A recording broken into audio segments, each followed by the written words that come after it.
This episode of Texas Barons Podcast is brought to you by our first unofficial sponsor, White Realty. Are you looking to start, move, or expand your business to downtown Wichita Falls? Look no further than White Realty. White Realty owns and operates four of the most prominent buildings in downtown Wichita Falls area: the Hamilton Building, the Energy Center, the Oil and Gas Building, and City National Bank. White Realty has tenants of all kinds: lawyers, counselors, restaurants, and even someone that sells comic books. There's so many different options and floor plans available for any type of business you have. And if that's not enough, or you're not in need of an office space but need a large event room to host parties, proms, or weddings, check out the ballroom on top of the Hamilton Building. Again, that's a White Realty here in Wichita Falls. And don't forget to mention my name, Levi Watts, at your lease signing to take advantage of their referral program and get up to half off your first month's rent. Texas Barons Podcast, let's go. You are now about to witness the strength of street knowledge.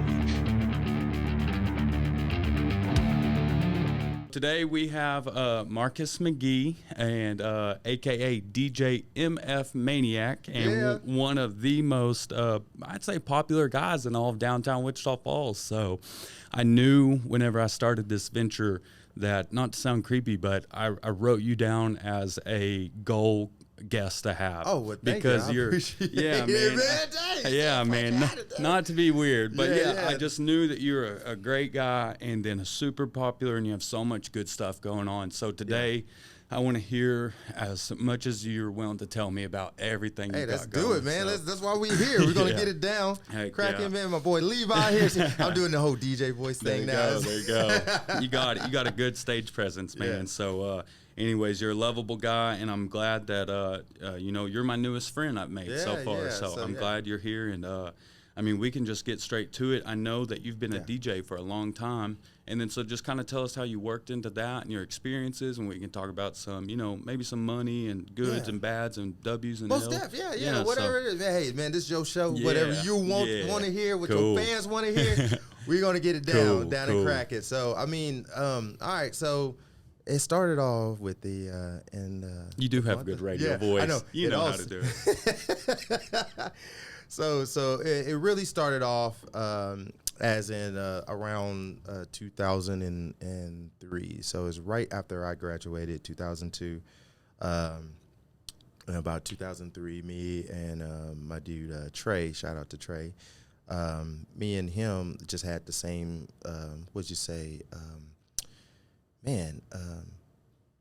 just some of the same qualities and the same like goals and stuff like that. Okay. And interest, that's what it was. Okay. And we end up like liking a lot of documentaries at the time, I love a good doc. Okay. So we like into documentaries, and we was really into like hip hop and stuff back in the day and stuff like that. But we started watching a lot of documentaries about that, and and about DJing, and stuff like that. But the one documentary that both of us, I remember it as clear as day. Me and my dude Trey got some pizza, and he was like, "Hey, I got this documentary called Scratch. It tells the story how the first scratch, that's everybody." Yeah. And who started it, what was it about, and stuff like that. And then say, "Hey, you want to come watch it?" I said, "Yeah, just watch this. This is so dope." Heck yeah. And we sat down. It was basically like almost a 2-hour movie, and we sitting there on the couch. We sit there, and at the end of the credits, man, we're hyped. You know how when you watch something and you're like, "Oh man, it's cool." And it's one of those things that everybody does this. Everybody says that, "Man, I wish I can do this. Man, I wish we can do something like this." And I'm still a kid at the time. Trey was the one person that whenever I said that looked over to me and just was like, "Why not?" Yeah, why not? Exactly. And then I'm just like, "Yo," it's like, "All right, cool." And it's like, "All right, I'm gonna go home and order my turntables and stuff." Man, that like it was that fired. It built it up, and like a week and a half later, both of us got our own turntables. We already had a couple of records. I stole some from my mom's at first. And then the first records that I got was scratch records, Okay. battle records, meaning that they have sounds on them and in certain, grooves to where, you get that, oh yeah, or that whatever, but Gotcha. that's how you practice. I gotcha. And, I'm still a kid. I'm still at my mom's house, and I didn't have enough money to buy a lot of records. But the first records that I bought was Metal Fingers presents, these instrumentals. Okay. And it was like volume 1, volume 2, and that's what I practiced on for a whole year. Gotcha. Just scratching in bedroom DJing, and whenever people come over, they like, oh man, what is that? And I was like, oh man, this is Metal Fingers, or AKA MF Doom. Okay. That's his moniker. That's his other character he has, but he does beats too. So under producer name, he goes by Metal Fingers. Okay. And you still have the old persona and stuff. And then I scratched to those to practice. And then at the time, I was going by, DJ Maniac. Gotcha. But I'm one of the guys that likes to make sure that I want to kind of be different, kind of be, make sure that nobody else take that name, because that's too simple, that's too easy. So at the time when internet was still still raw, That's pretty new back then. Yeah, still like this 2003, stuff, it's still good, but I still search, I search for DJ Maniac. Yeah. Taken. Okay, let's do DJ Maniac McGee. Taken. Okay. Wow. Okay. And I was like, and what were you using to search this? Just Google? Or? Yeah, just Google. So, and like I'm searching, and then, this is going to take you back. But, I even go on MySpace. Yeah, buddy. Man, MySpace, where the music was good. The music was good. You got your top 8, and when you change somebody come in and be like, man, why'd you take me yeah. off? It's like, hey, man, look, man, I just got a new girl. I've been talking to her, and I think we're in love. Yeah. So, yeah, she got to be at least, number 2, number 3, Yeah. But yeah, it was the same with that. And, at the time it's crazy because MF Doom was about to drop another album. And he actually dropped the MF from his name for a while. So he was just going by Doom. Okay. So since he dropped it, I was like, you know what? Let me pick it up. Yeah. And I was like, let me put it in front of my name just to give homage to him. Gotcha. Shout out to him. And RIP to MF Doom. I was gonna ask. There was a guy that went by that name, and he just passed away like a year or two ago. Is this the same person? Yeah, it's the same person. Okay, so, and he was kind of young, wasn't he? Like in between our age. Yeah. Okay. I believe he just had a birthday, and I just saw a post, and I believe he's like would have been 50. Oh, okay. So, okay. So okay. he was close our And age. is it the same guy that wears this? Yeah, okay. yeah. So so I thought so. So I always wear this ring, and like I got this ring way later, but it's more of a homage to him because without his instrumentals, I probably wouldn't even be here. Right. Or just would have taken a different or maybe weirder path. Or a different name, like DJ Smack-tastic or something like that. It's just it won't fit. DJ Tasty. Yeah. Oh man. But gotcha, that's cool, man. That's cool. And then, so how did you? Were you working anywhere at the time? Oh man, everywhere. Like I think that's where a lot of people know me from. Like everywhere. So around 2003, between 5, I probably was working in between. And this is when the mall was, RP to the mall, man. I know. They not gone, but hey, it looks like it's getting there. It ain't looking good. Yeah, it's not looking good. But I'm just saying, man, I've been seeing some good stuff now that's going into there right now, man. And it's looking good. But going back to when the mall was great. Yeah. Man, I was working in the mall. I was working at the movie theater at the time.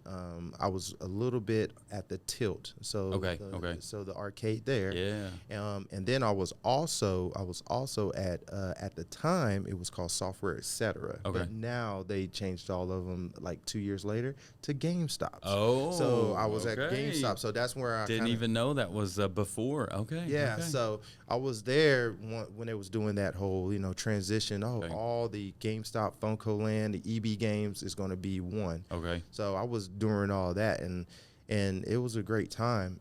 But yeah, man, it's just I was working those 3 jobs. I got because, you. you know, personally, I didn't go to college, so you know there was a lot of options that I could have done, and I didn't feel like that was me. So I just was like, you know what, I'm going to stay here until I figure out what I want to do. Good. You know, That is good. And then so one, you had some pocket change to go buy you a turntable to start out with and get you some records. But then at the same time, you know, you could have potentially ended up at some boring factory job or the post service or something. Yeah. Just you could have fell into a groove, but you kind of stuck to your guns of wanting to figure out who you were, you know. Yeah, and then even at the time, I'm going to tell you about the post service. Even at the time, the post service was hiring, and I actually went to it. Okay. But how they do their selective, I don't know if that's true now, is, you know, they get all the veterans, salute to them, all the veterans first and a little bit of the older crowd first. Okay. So I was super young. So I know I was acing all their quizzes and stuff like that, but they kind of went through, okay,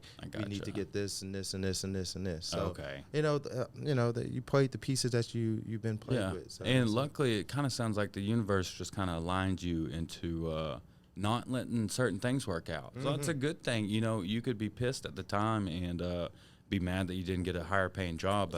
But you got to look, you know, deeper into it, and hopefully you can look back from one stance or from one day and be like, thank God that didn't work out, you know, because look at where you're at now. Yeah, you know, so. I mean, it all lines up, man. I mean, I believe in faith. I believe in karma big. I believe in karma so much. Okay. You know, kind of like you just get what you give.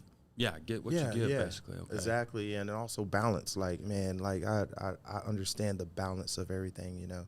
If something bad's going to happen, something good's going to happen. If something bad's going to happen to you and you're a good person, it's going to come back tenfold. So, you know, there's a balance there. So, man, that's going way into like spiritual, no, you know, that's but fine, I'm just man. saying That's fine. That's how I am, you know, and, you know, always, you know, keep a smile on your face because you never know who needs it. You so, do. I mean, you know, I feel I got the Joker complex like every day, like you got to understand, you want to hear the secret of smiling.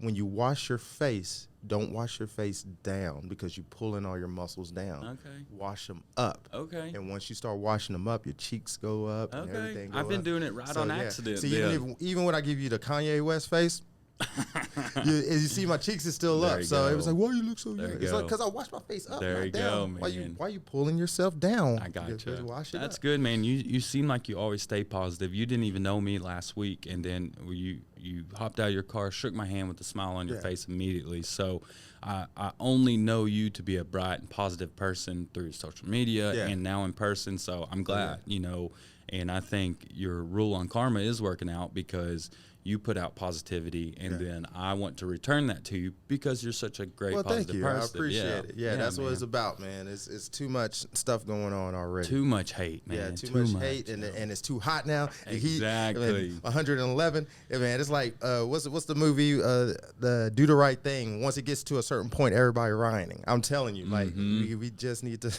Got to be nice. People are mad right now how hot it is. So, but to get back to, you bought a turntable. Yes. And then you started practicing. You had some. I guess you were just practicing with your friends and showing off your new skills. Yeah. And you didn't even have YouTube back then. No. How did you and Trey go about learning? It's a whole new trade. So. All right. So So you gotta imagine this is like 2004. Like we were ready to show people or whatnot, and you gotta understand we're still kids.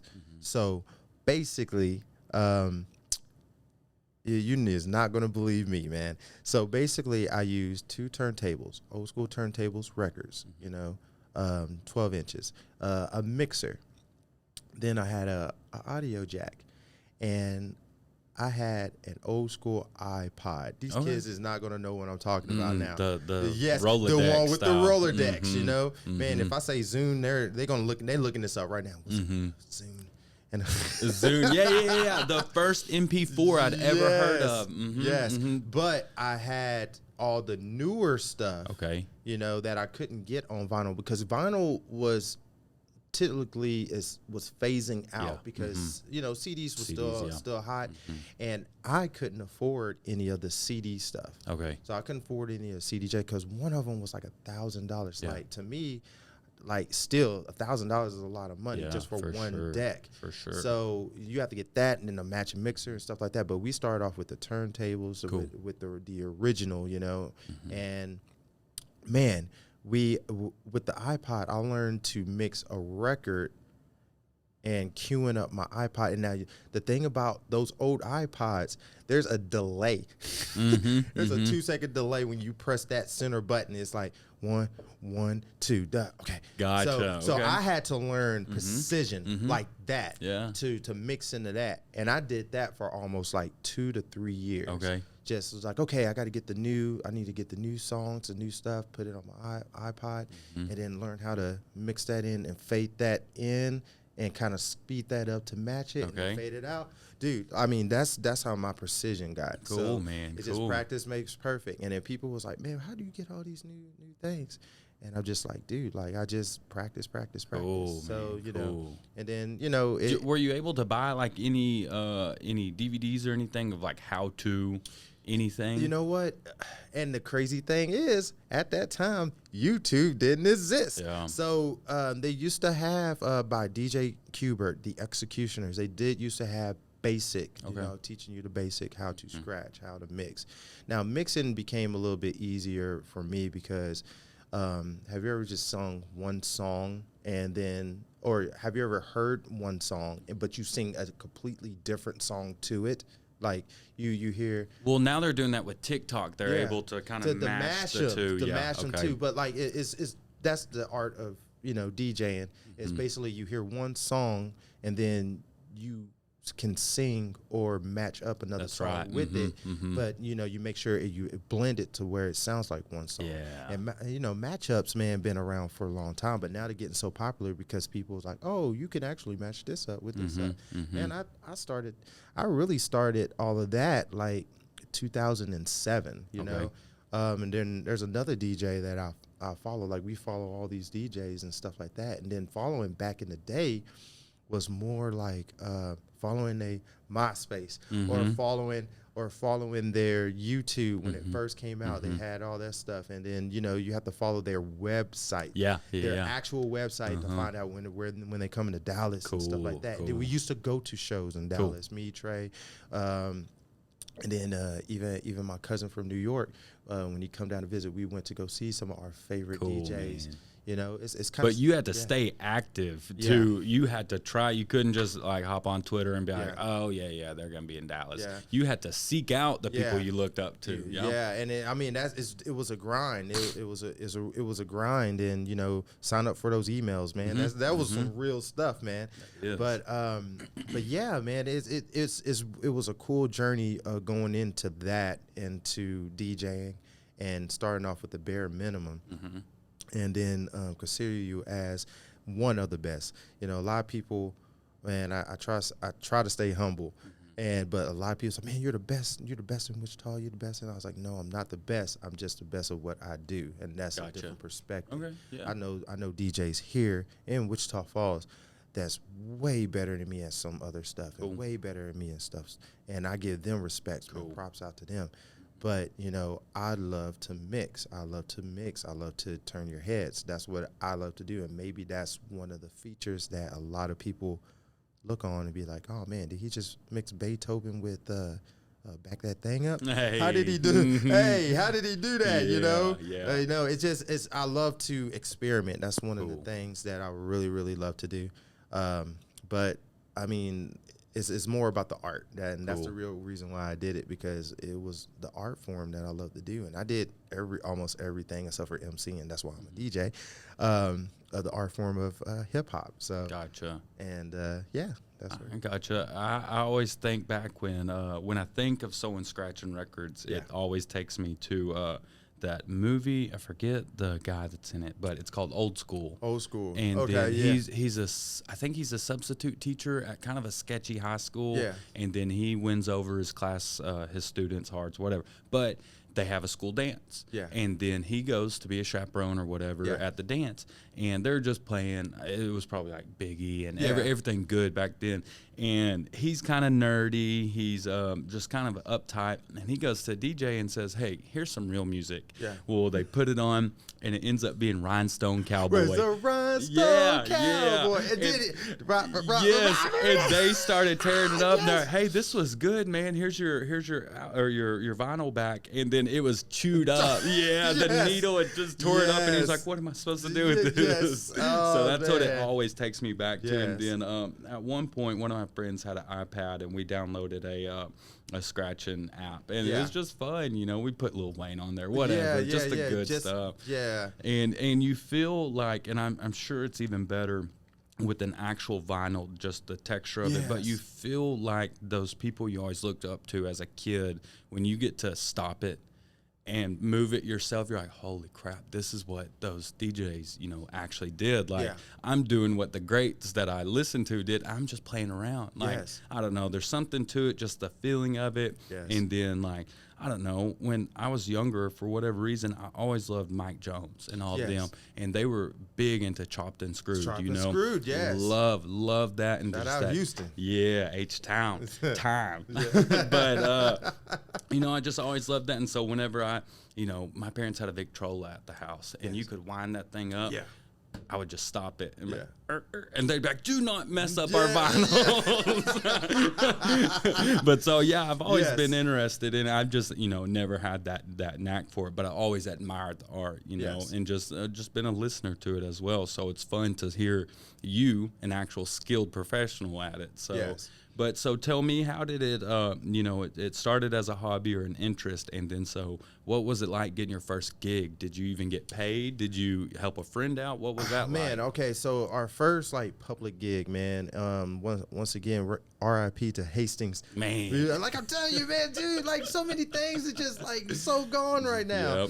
So Hastings always used to, in the back, like, set up artists, you know, but most of it is like, you know, acoustic, or, you know, you play piano and stuff like that. And I actually got in contact with one of the managers, and I was like, dude, hey, can DJs actually come back here, you know, because I used to go there and buy vinyl in the back, and I was like one of like maybe 4 people at that time was buying vinyl still, and they were trying, and he was like, you know what, we could try that or whatnot. And then at that time, me and my 2 dudes, one being Trey, and one of my dudes named Vash, made a group called OMFG. And the MF, because I was in the middle, was me, and then O was he go by Zero. You know, so it was like going into that. I got you. And you know, he does a set, I do a set, he does a set. You know, and we invite just all our friends. We made, man, I drew flyers and stuff. I still have some of those flyers. That's amazing, dude. I drew flyers. I went to all the places that I knew I could put them up. And, you know, music places. Man, my place where I used to rent out my stuff is McCarthy Music. And man, shout out to them, man. RP to them, man. God, man, I was about to say I hadn't heard of them, so So McCarthy Music got me started with like getting some of my equipment, as well as with speakers and stuff like that, you know. And I will always love them for that, because at the time, you know, I was still a kid, and I was renting out $50 a week, you know, to go do, you know, a gig, you know, that was either free or, you know, I get that $50 back.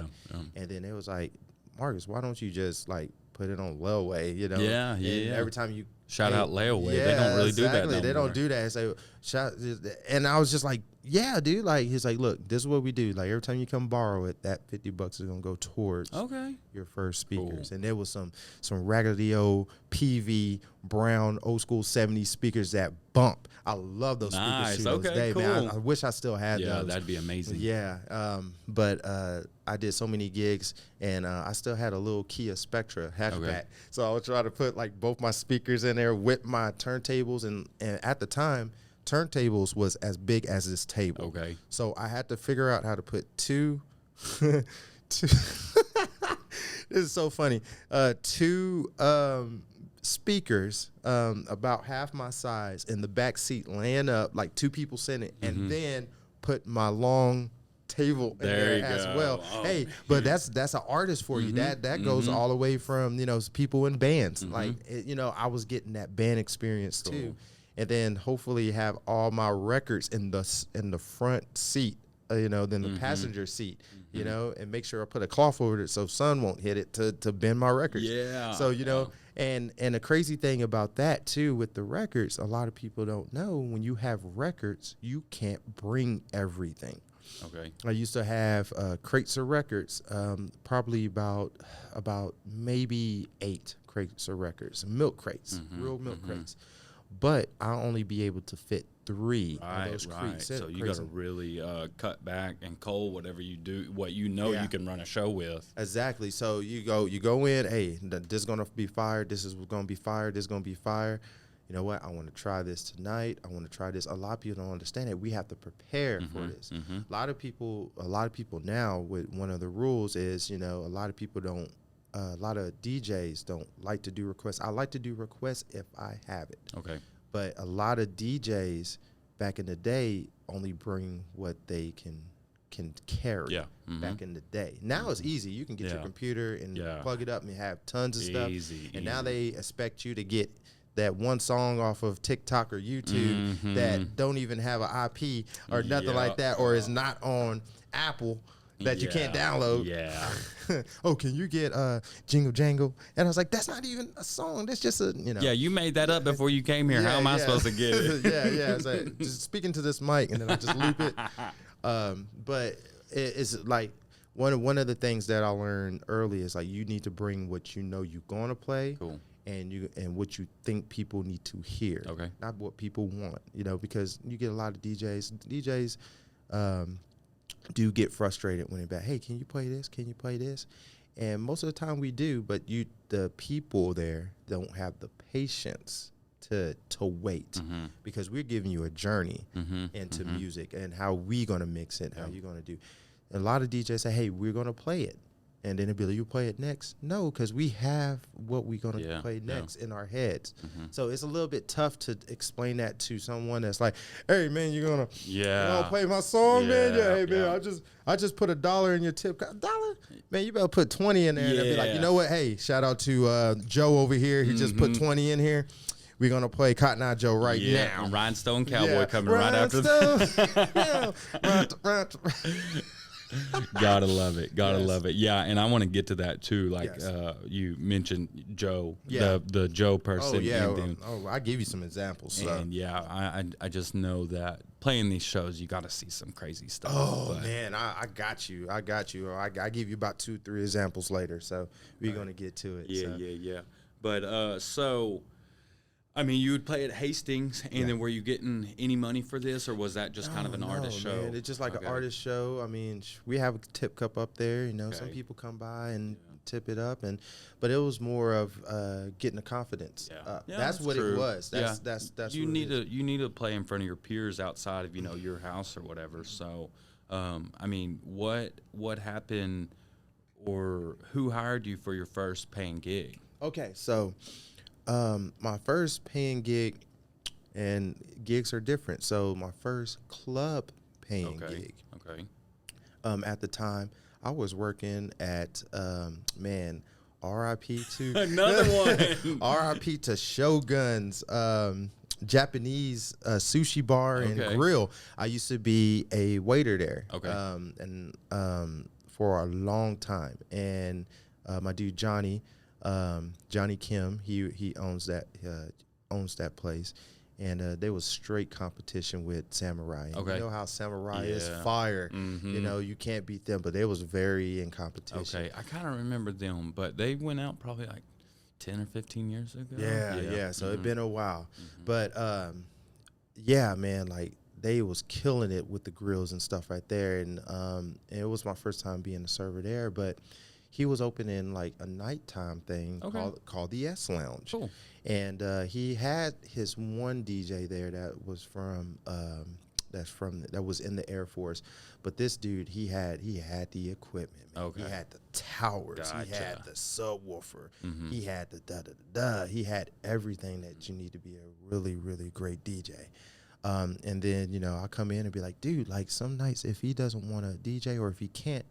Let me, I threw my, boomerang. Hopefully it comes back. And he was like, you know what? He's like, on this night, this dude is going to be gone. Can you bring your stuff?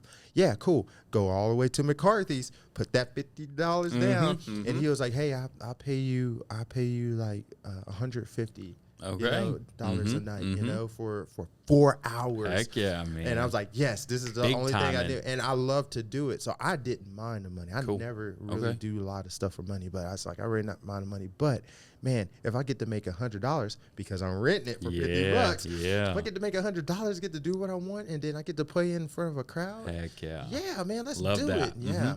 And that was my paying gig from that. And then like every other week I pay, and I'm rocking it. You Cool. know, just with my two little speakers, my Yeah. turntables. I'm scratching to the songs and stuff like that. And then, on a Saturday night, he comes and he rocking it too. But it's just, people was like, man, there's something about you, man. Like, Cool. it's Okay. like, Okay. we like coming when you play. And I was like, Okay. dude, I appreciate it. You know, I was like, but he has all that equipment and stuff. But it goes to show you, you can have all this great equipment. You know, it's about the man with the skills. I I agree. had the Yeah. skills, and he had the skills too. But it's just something people are connected Yeah, with. they're whenever I resonating play with it. you Yeah. a little bit better. You Yeah. know? But going into that, so I've been doing that for almost about a year. Okay. You know, and I had two couples after the lights turn on at the club, and everybody's all sweating, stuff leaving, and I'm, drinking water, and I'm packing up all my stuff ready to get home because it's like already 2:30. I get a couple come in, and they was like, hey, we love what you did, do you do weddings? And the one thing that my father told me, he was like, never say no unless you're sure. Okay. And I was like, hey, we can try, and he was like, when is it? And it was like, oh man, it's in about 3 or 4 months, Okay. And I said, yeah, I don't know what to do. Just give me your contacts, and then I guess, give me songs you want me to get and stuff like that, and I go from there. Cool. Man, and I went from making 150 to $200. Yeah, son, you're rich now. And I got the 8 at the wedding. It's so dope. It's so dope, and it was an outside wedding. Okay. So that was a new thing for me. Yeah. And they was getting married outside, and then it was in front of their house. They kind of lived out there by the speedway in the country, and it was great, man. Like I sit there and I dressed up a little bit nice, Nice. I'm telling you, I'm fresh. I didn't know what to do, and so I kind of just based it on like what's there, and I'm gonna say this, man. They was Caucasian, so I was like, okay, cool, man. I'm finna play some, some Chicago and some stuff, kind of get them in the mood. And then later on, I start playing some, stuff they heard because that's what they wanted. Yeah. So I've been going by that. Right. They approached you. Yeah, you didn't go reach out to them. Yeah. So now, this is like 2005, 6, and it went from 1. Then the next year it went to another 1. The next year it went to 2 weddings. Okay. Then the next year it just doubled. It just like 4 was, hey, we saw you at this wedding. Can you do ours? Okay. And I was like, oh, I got something here. This can work. Yeah. And I'm like, yeah. Let me do this and this and this. And I did all my studying and what to do and basically, ask other DJs, hey, what do you do at your weddings and what do you provide, and start figuring out what packages is. Okay. And then even they asked me, hey, do you have like lights? And I'm like, hey, maybe I can probably get some. So, and I figured out, hey, I need to get some lights, and just to figure it out. And that's the one thing about me. I don't like lights. Okay. I hate lights. Like lights to me, I feel like it's a distraction unless it's a dark room. Yeah. But I'm more, like I said, I'm more about the art. So I'm Yeah. more about you listening. Even if you're not listening at first, something's going to catch your ear, and you'd be like, whoa, you're going to look at me. And I'll be like, yeah, that was me. Yeah, that was for you. I saw you ignoring me. Yeah. Cool. And I was like, yeah, I saw your Nevada shirt. I'm going to drop this right now. That's how it is. And so I learned to read the crowd really well. And then also play what I like by reading the crowd. So Okay. like, people probably look at me and be like, I play Dreams from, Fleetwood Mac. Okay. And they look at me, and I'm over there grooving to it, and they're like, damn, he actually do like this song, Yeah.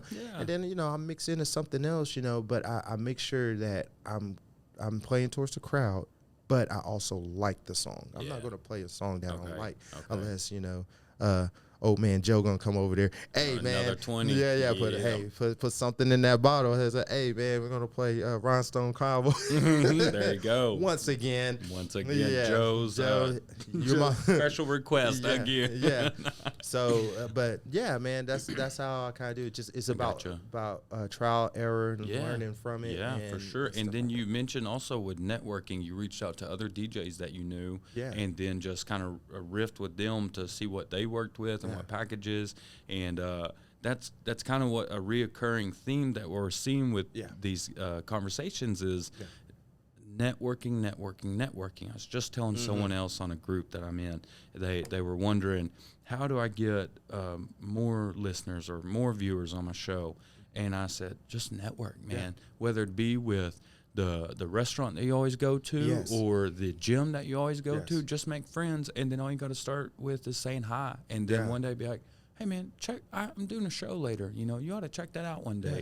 And then it's that easy. And then so, but yeah, you did the hard thing of, and you had MySpace, but it wasn't the same as what Facebook is now. So you were probably having to go in person or maybe make a phone call, how daunting that is. And reach out to your peers, and then hopefully you knew some already, but I'm sure you had to probably make some new connections through this. So, yeah, man, that's beautiful. And it's so helpful to, hopefully it'll encourage other people to kind of break out of their shell and be like, okay, I am nervous, but if I look up to, Joe Schmo or whatever, I need to just reach out. And that's what I did. I was nervous to reach out to you, but I knew that you were such a cool guy. I was like, I just have to reach out to Marcus. And luckily, if you catch me, that's I'm like a rare Pokemon. Like you gotta come into my area, and then hopefully I'm there. And that's true. It's true. It throw your ball, and hopefully I catch it. And I ran into this again, or not again, but also with Selena that came on. We just weren't friends on any socials, so my message just kind of went to the abyss on her account, and same with yours. And then it's just kind of having faith that, and you don't want to harass anybody, but just being like, I'm gonna cast this net, and hopefully someone and catches your attention, and then luckily it did. So, but so yeah, now you're doing a bunch of weddings at this point in your life, and making some real change. Did you ever pay off that layaway? Oh, yeah. Nice. I paid it off finally. And how'd that feel whenever you're like, great. This last 50 I owe you? It felt great, man. It felt real good. And that was the first time I really had something like that for ownership. Yeah, man. And, and it felt sad, too, because I love going into them and see those guys. And even at the time, my dude Richard, in which he works as a freelance photographer. Okay. Shout out to Richard. And at the time, and he always was the one that always handled like the money for me, and so we're gonna make sure this is good for you. Yeah. So, with him as well, man. I actually, like you said, networking. I didn't know he did photography at the time for the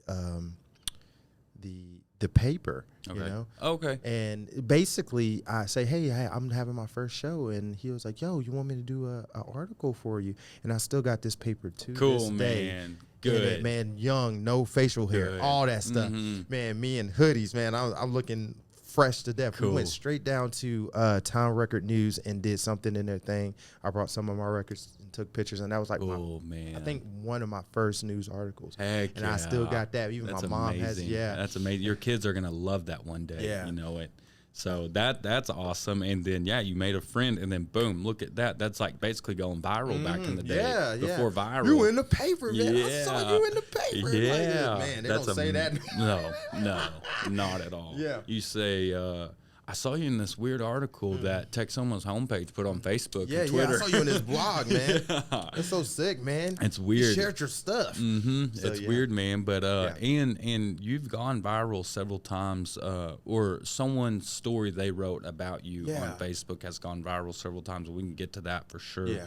but I'm just still kind of wanting to know about this DJ and stuff, and I know someone can be out there just wanting to learn from your experiences, and maybe they're still in the Hastings stage and wondering how to get out of that and get into weddings or parties, whatever. So, but tell me first, what about these Joes that would come up drinking or bothering you? Okay, you ever had to get in a fight with anybody?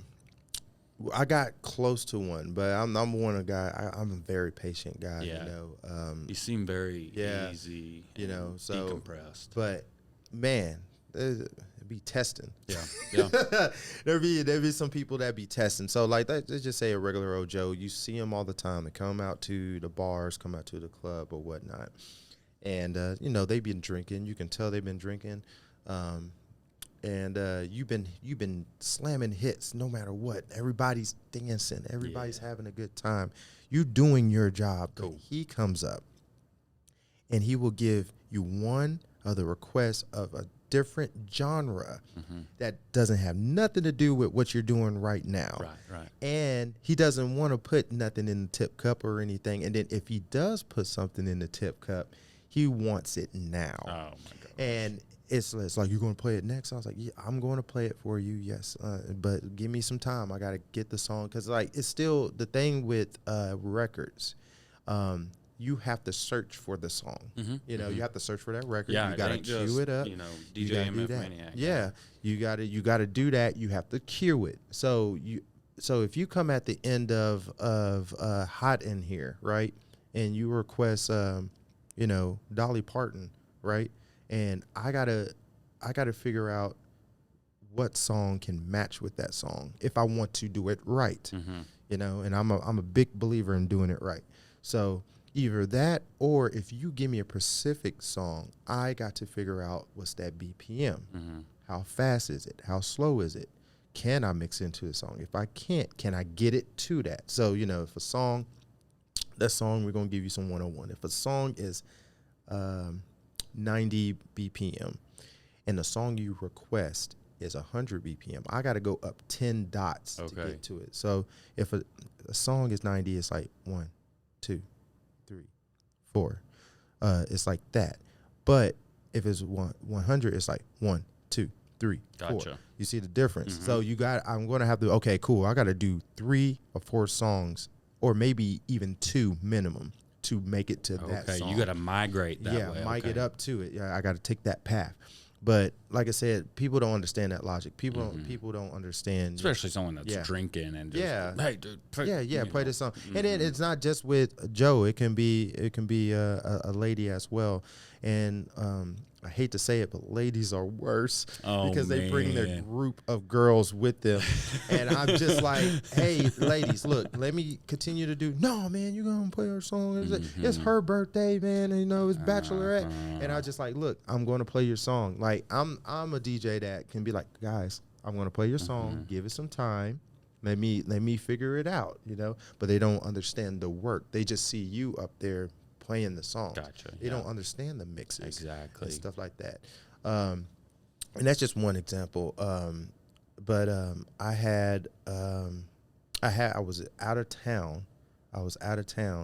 And I was DJing at this small little bar, and I was mixing and stuff like that. And I had a lady come over, and she was like, "Hey, you gonna play this song, blah blah blah blah." And I'm a man of my word. And I said, "Yes, I'm gonna play your song. Just give me some time. I got you. Let's get it going." All right. And then everybody's having a good time dancing. Dancing. You come back over and say, "You haven't played my song yet." Blah blah blah. And I was like, "All right, cool. Then give me a second. I'll play your song." That's 2. The third time she comes back over, and I'm only into like 4 songs, and I have it basically about to be queued up, and I'm like, okay, this is how I want to mix it. She comes over here one more time. She's like, "Man, if you don't play my song, you're not going to get paid." And so I was like, what? And I was like, you know what? Woo. Pick up the mic. Hey, blah, blah, blah, blah, blah. Shout out to her. Da, da, da, da, da, da, da, da. Let's give her a round of applause. And everybody applause. She don't know what's going on because now I'm in control. Do not mess with me on the third try because I do that. And a lot of DJs don't do that because you already went to the point to where most of the DJs will ignore you. Mm-hmm. But I'm a person who will at least try to figure out what you want to hear, stuff like that. Yeah. But if you get to the point to where you don't even have to be drunk to do this. If you are nagging me and I'm like, hey, I'm a man of my word, I'm going to play your song. I'm be like, no, okay, we're going to play your song right now. But you're going to take it. Yeah. So I was like, hey, blah, blah, blah. This song is for her, blah, blah, blah. Let's give her right. And then she's like, oh, no. Like, you know, because you know why? She didn't ask for the song. It was her friends. You know, so I was like, yeah, man, this song is for you. Yeah. And like, made her just, man, be in the moment. Yeah, that's right, man. All shots is on her. And then everybody's like, yeah. And just like, no. And I said, yeah, don't mess with me. Yeah, you know? man. Yeah. And that's one. That's one. Oh. That's the Joe. Two, the other one is, what's another example of people on the mic or something like that? It's really like, you know, we have a job to do as DJs, and we try to make sure y'all having a good time and y'all keep moving. But we do get a couple of people that come in, and another one is a person who requests something, we play it, and then they come back and request it again. Or they request another song while that song is playing. Or they request a song and they don't get on the dance floor, and that's the person I'm searching for. Yeah. I will get on your ass quick on the mic. Yeah. Because basically you taking us out of our formation of how we want to rock the party. Yeah. And that's why I call my place Rock the Party, because that's what I do. So basically, you come up to be like, hey, let's do the side mission. Can you do the side mission for me? It's like, you know what? I can. Just give me a minute. And basically, you come back and be like, oh, you didn't play my song. And it's like, I just did. Like, where were you? And I said, can you play it again? No. So rule number one of Rock the Party DJ service. DJ MF Maniac, do not play a song twice. Yep. If you miss it or you wasn't there for it, where were you? Yep. There you go. That's on them. That's on them. I mean, and honestly, it's like, how are you going to request something, a special request, and then not have your full attention on that? Because being like, oh my gosh, I just asked him to do something and I hope he does it, so I got to be here as soon as he does it. That'd be my mindset of like, or it'd be like, he's about to play my hype song, and I'm about to get out there and just shake some booty. You know, why would you go smoke a cigarette? Why would you leave the party? Why would you do any of that? And then have the nerve to come back mad about it. Yeah. It's like, I didn't leave. Yeah. I've been right here this whole time. Right here. Yeah. And then you're the one that left or wasn't paying attention or got in a fight with your boyfriend in the parking lot. Yeah, Whatever. exactly. It's you on know, or you. I went to the bathroom, I didn't hear it. I was like, Well, you could have been shaking some booty in there instead. Girl. I'm sorry. I mean, you've been in the bathroom for a whole 3 minutes of the song. You know, like it's a lot of work that we do to control our posture and stuff like that. For the work we do, because like a lot of people don't understand, we sacrifice our weekends to for sure. entertain you. Yeah, and then for these parties to go on, you know, a bar around Wichita stays open till 2:00. Yeah. And then you got to clean up after yourself after that. So I you're don't see that. maybe getting home at best case scenario 3:00. 3 you know? o'clock. And then you got babies at the house. You got a wife at the Yeah. house. Like, you're missing out on all that. Yeah. And while just to entertain, I mean, you are there to make money. Of course. Yeah. But just to entertain other people and share your love of the trade with other people, Exactly. you know, and then they, you know, of course, that's just the club atmosphere, or even weddings, you know, people can be the bridezillas or whatever. Yeah. And it's like, man, I'm just here to have a good time and share my love with you. Exactly. You know, and like I said, that's just two of the examples, man. We have so many, man. The one that got me to where we talk about the fight, is where we had so many people by my DJ booth. You know, I'm leveled. You know, that's why a lot of DJs like to be up, so nobody won't bump into stuff. Gotcha. But don't bump the table. That's like the law. That's like rule number 4 of Rock the Party. Do not bump my table. Yeah. And at the time, I was doing records, because when you bump the table, it skipped the record and then make you sound bad. So we had an incident where we had some ladies dancing or whatnot, and they was like, oh, you know, play my song and stuff like that, and they have drinks, and one lady was getting all rowdy and stuff and dropped the whole drink on my mixer that I just bought. Man. And it survived. Thank God. It survived that night. It survived that night because I cleaned it up. I unplugged everything, wiped it off, make sure it was good. But then the next day it was acting up and I had to go get it sent off. And I mean, that cost me another like $200. It's equipment, and that's why we was like, so when someone with a drink comes up, my hand's already automatically like, hey, you got to go this way or go around, please. Yeah. It's not that we're trying to be rude. It's just like there's certain stuff that happened to us and we're like, no, we don't want that to happen. Exactly. It costs us money. Exactly. This is your livelihood, exactly. And you wouldn't want somebody just like bumping into your car, or hitting your car or whatever. It's the same thing. This equipment's making you money, so they need to respect it. And you're not doing this, just out of the kindness of your heart. You're here to do a good job, and then, so if people aren't going to respect you, then and maybe a little bit harder than that. So or you get you get like a Robin Biggs situation. You get like a big that's sitting next to him. Good. And sometimes, man, I have some peeps, some friends that just be beside me to get those requests for me. Okay. Or to tell them, hey, don't mess with them right now. Or hey, what do you need and why? So I can focus. Because once I'm getting the groove and I'm focused, I'm not listening to you. Or we get some people that come right in front of me, and I'm going to step away from the mic for this podcast. That will be like, hey, can you play this? And I was like, I can't hear you. I got headphones on, and you don't hear all this bass. Come around. Out front of my speakers, and that's another situation, and they get mad that I can't hear them. It's like, we were in a club setting. What do you think?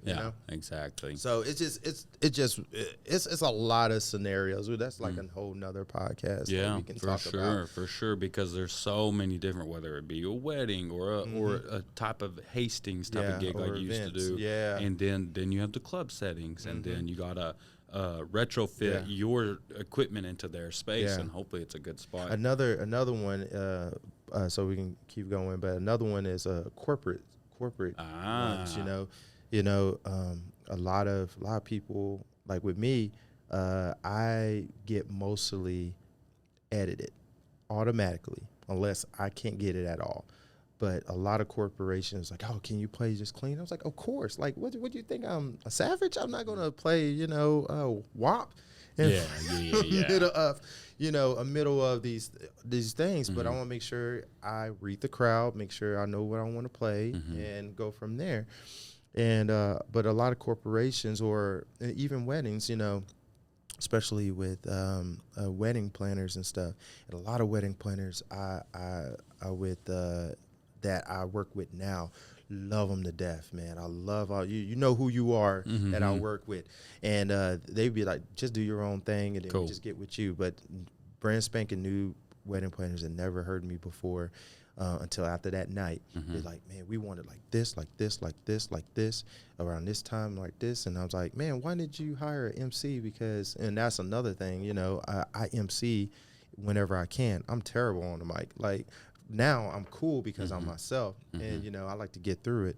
But names, man, the name could be John, and I will look at it, and then it's like, introducing Mr. and Mrs. Jonathan, because that's what makes me nervous, because I don't want to get it wrong. Right.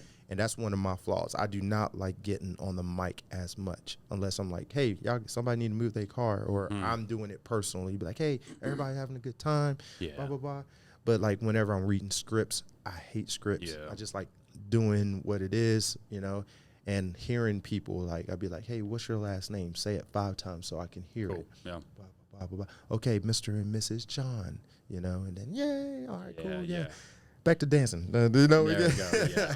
So, it's a lot of stuff that goes into it, a lot of preparing, and a lot of people don't understand that. Yeah, for sure. And then just hearing these, like, of course, you see DJs at different events, but you clearly don't know until you know. And then while listening to you, it sounds like, you're a conductor and you're trying to build something at the same time, but then still hear people over here like, God, it sounds like you have 45 things going at the same time. And if you have that request come in, then your brain's got to start working to like, okay, I'm here. How do I get over here? Exactly. And so, man, that's a lot going on. But I was going to say you basically have to be like some comedians go into their shows ready for hecklers, so to say. Yes. And they have jokes prepared. Yes. If so-and-so says something in this realm, then I know I can fire back with them here. Yeah. And then so you basically have to have the same take of like, okay, if we're listening to WAP and someone wants to listen to George Strait, I've got to figure that out some way. And then I'm sure you've been put in that position 1,000 times already. Yeah. So one position like that actually happened this summer. We was doing a pool party over there at Fame Pool. So shout out to them. No RIP to them. They still there. So we doing that at Fame Pool. Everybody in that neighborhood knows that they've been warned that, hey, we are going to have a DJ out here, and you live by a pool, so you should be used to noise. So we out there, we playing, we having a good time or whatever. My goal is for the cops to get called on me because that means I'm doing my job right. That's just an artist thing. So, but I'm bumping, we're doing really, really well. We about to close up. We were almost done. And then one of the parents was like, man, when one of the cops got called on you. Yes. I was like, yes. And I was like, all right, cool. I got something for that. And then I was like, I got my last song anyway. We about to play it. And then I put it on, and I get on the mic. And I'm like, I appreciate you guys rocking with DJ MF Maniac here, Rock the Party DJ service. Let me plug it in. Come see me at Maniac's Mansion. For that one person who just called the cops on us, knowing that we had a pool party, this next song is for you, and we're going to crank it up all the way to 11. Why can't we be friends by war? Why can't we? And I thought you were going to play NWA. Oh, dude, yeah. Oh, you want me to tell you that story? Okay, here we go. So that's one. Okay. So cops love me. The cops do love me, and I respect them. Man, shout out to the Wichita Falls Police Department and all my crazy antics over the years. So we over there by MSU. Okay. I'm doing a crawl for crawfish. Okay. They're tearing it up or whatnot. They got me in the back. We're playing. And once again, cops get called on me. First time we're good. They handling it. Whatever. Blah, blah, blah. Cool. And we're playing more. Is it just noise complaints? Yeah, just noise complaints and stuff like that. And I understand. And I was like, hey, man, like, y'all need to sell that before I even get here. That's not my job. So, all right. And then give it back to the situation. A warning is a bunch of Caucasians right now. And we're sitting there, and I'm playing a whole bunch of 90s rap and stuff like that. And the cops come the second time, and it's like, all right, for fun, while they hear the one song that I play all the time, and they know it is Sound of the Police. Whoop, whoop, that's the sound of the police. Whoop, whoop. And I always get one cop look at me, and he's like, yeah. And I was like, I got you guys. And then they was like, it's okay, right down. Now, here come the Joes. They'd be like, man, them cops, F them cops, man. You know what you need to play? You need to play F the police. I'm like, whoa, hey. Yeah. I'll put my headphones down. Yeah. Hey, look, man. I'm going to need the payment up front first. Yeah. I'll go straight to business. Like, bring me that first, and then I drop that for you, just in case if that's the last song, And they go and discuss and whatnot, and I was like, man, I ain't gonna play that song or whatnot. But then they kind of get up, so man, they're all 7, they've been drinking, and I'm just like, and so I was like, man, random disclaimer, get on the mic, random disclaimer, this is not for me. I already played my cop song for the day. This is more for y'all guys. Joe paid us to do this. Point. Hey, where Joe at? Holla back. Hey, where you at? Put your hand up. Yeah, that's my man. Special request from Joe right here. Request from Joe. Here we go. Fuck them old leave down in the underground, and everybody just like. freaking out. Just down, freaking out, dancing. And then like 20 minutes later, the cops get shot. I was like, yeah, man, I'm done. I'm gone. I was like, yeah, I'm out. So, and I mean, that's just those situations is just how you play it, you know. Like I said, like I'm doing it for the love. I usually don't do it for the paycheck, but you know, contracts come into play whenever whenever it's going to be blamed on you. Exactly. So that's how I usually get to it.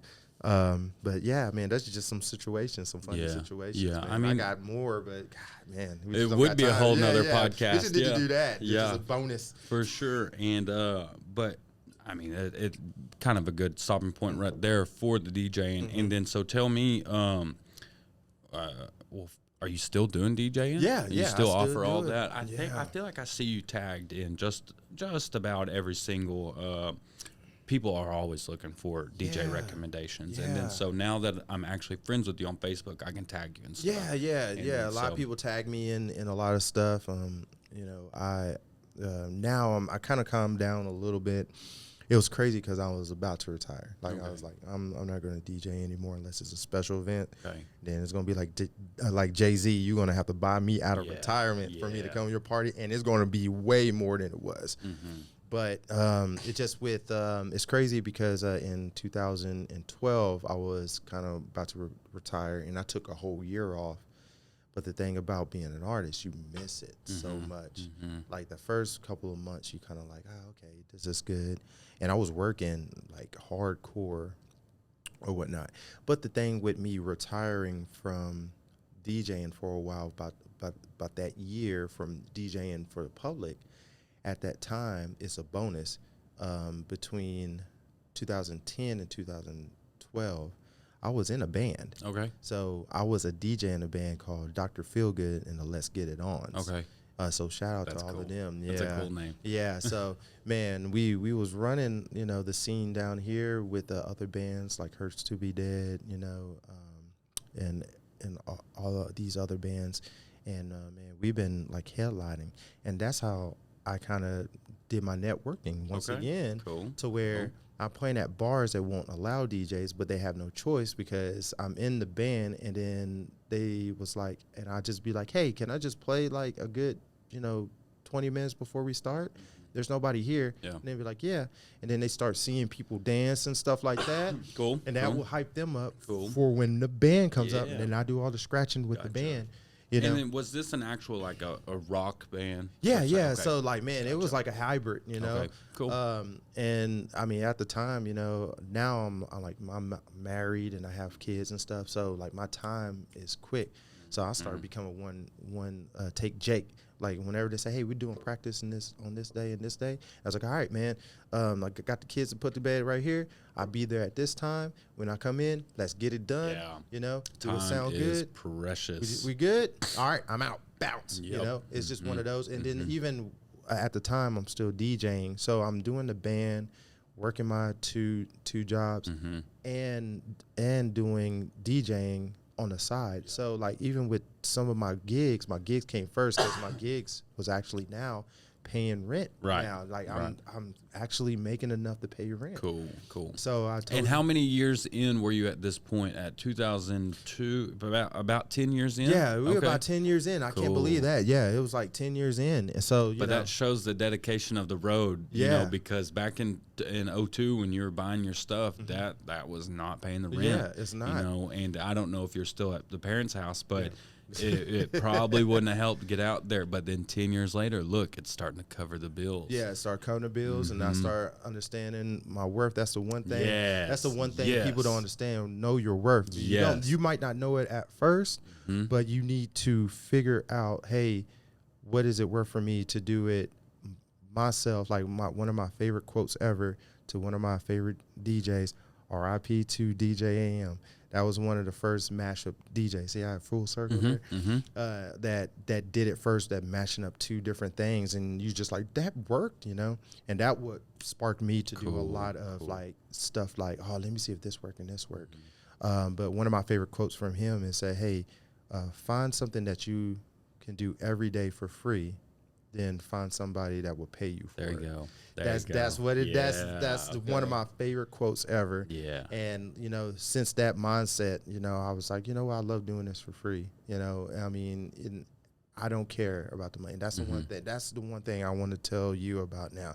It does take money to make money. Right. But if you love it enough, do it because you want to do it. Not because nobody else, not because your friends tell you to do it or not to do it, not even your significant other. You want to do it. And if you have the support for it, then that's good. Just make sure they are supporting you how you want them to support you. Man.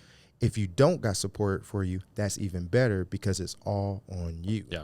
And that's the thing. And I was in the mix of all of that. So like I was like, oh man, I want to do this band thing. I want to try it. I always wanted to be in a band, but I was like, I don't play instruments but scratch. And the crazy thing with that, quick story, is me and my dude Antoine, he go by Antoine the Professor, we was kind of doing like a old school hip hop rap thing. Okay. And we went to MSU. They was doing their talent shows and stuff out there. And we was invited out. Well, this band called Dr. Feelgood was setting up right next to us. And we introduced each other and stuff right there. And then one of the dudes like, man, we always wanted to have like a DJ in our band or, wanted to see what it sounded like. And I was like, dude, let's just do like a couple of things now. That's how it started. Cool, man. So like they played and I just listened to it and then I just scratched along with it. And then at the end, like I was looking at them, they was looking at me. And we was like, yeah. We're on to something here. Nice. It's like, and then it was like, when's first practice? That's all I said. Cool. And then they was like, yo, man, we practice here at the old Jam Pad. R.I.P. to that. There was a Jam Pad right on Kemp. Okay. In front of McDonald's right across the street. Okay. They used to have a Miss Cleo Secret thing, and then behind it was a guitar place, but then there's a Jam Pad. They knocked that down now, but that was the place that we used to go, to go play. And man, we have so much memories in there. It's all hot or it'd be real cold, but we just jamming. Cool. And then, man, when we go to play at these shows at Iron Horse or we go out of town to go play, and then Toby's is another place to where it was like, hey, let me play in front. Let me play for a while. They didn't have DJs out there. It was just straight bands. Then they said, hey, let me play, in front before we start or whatnot.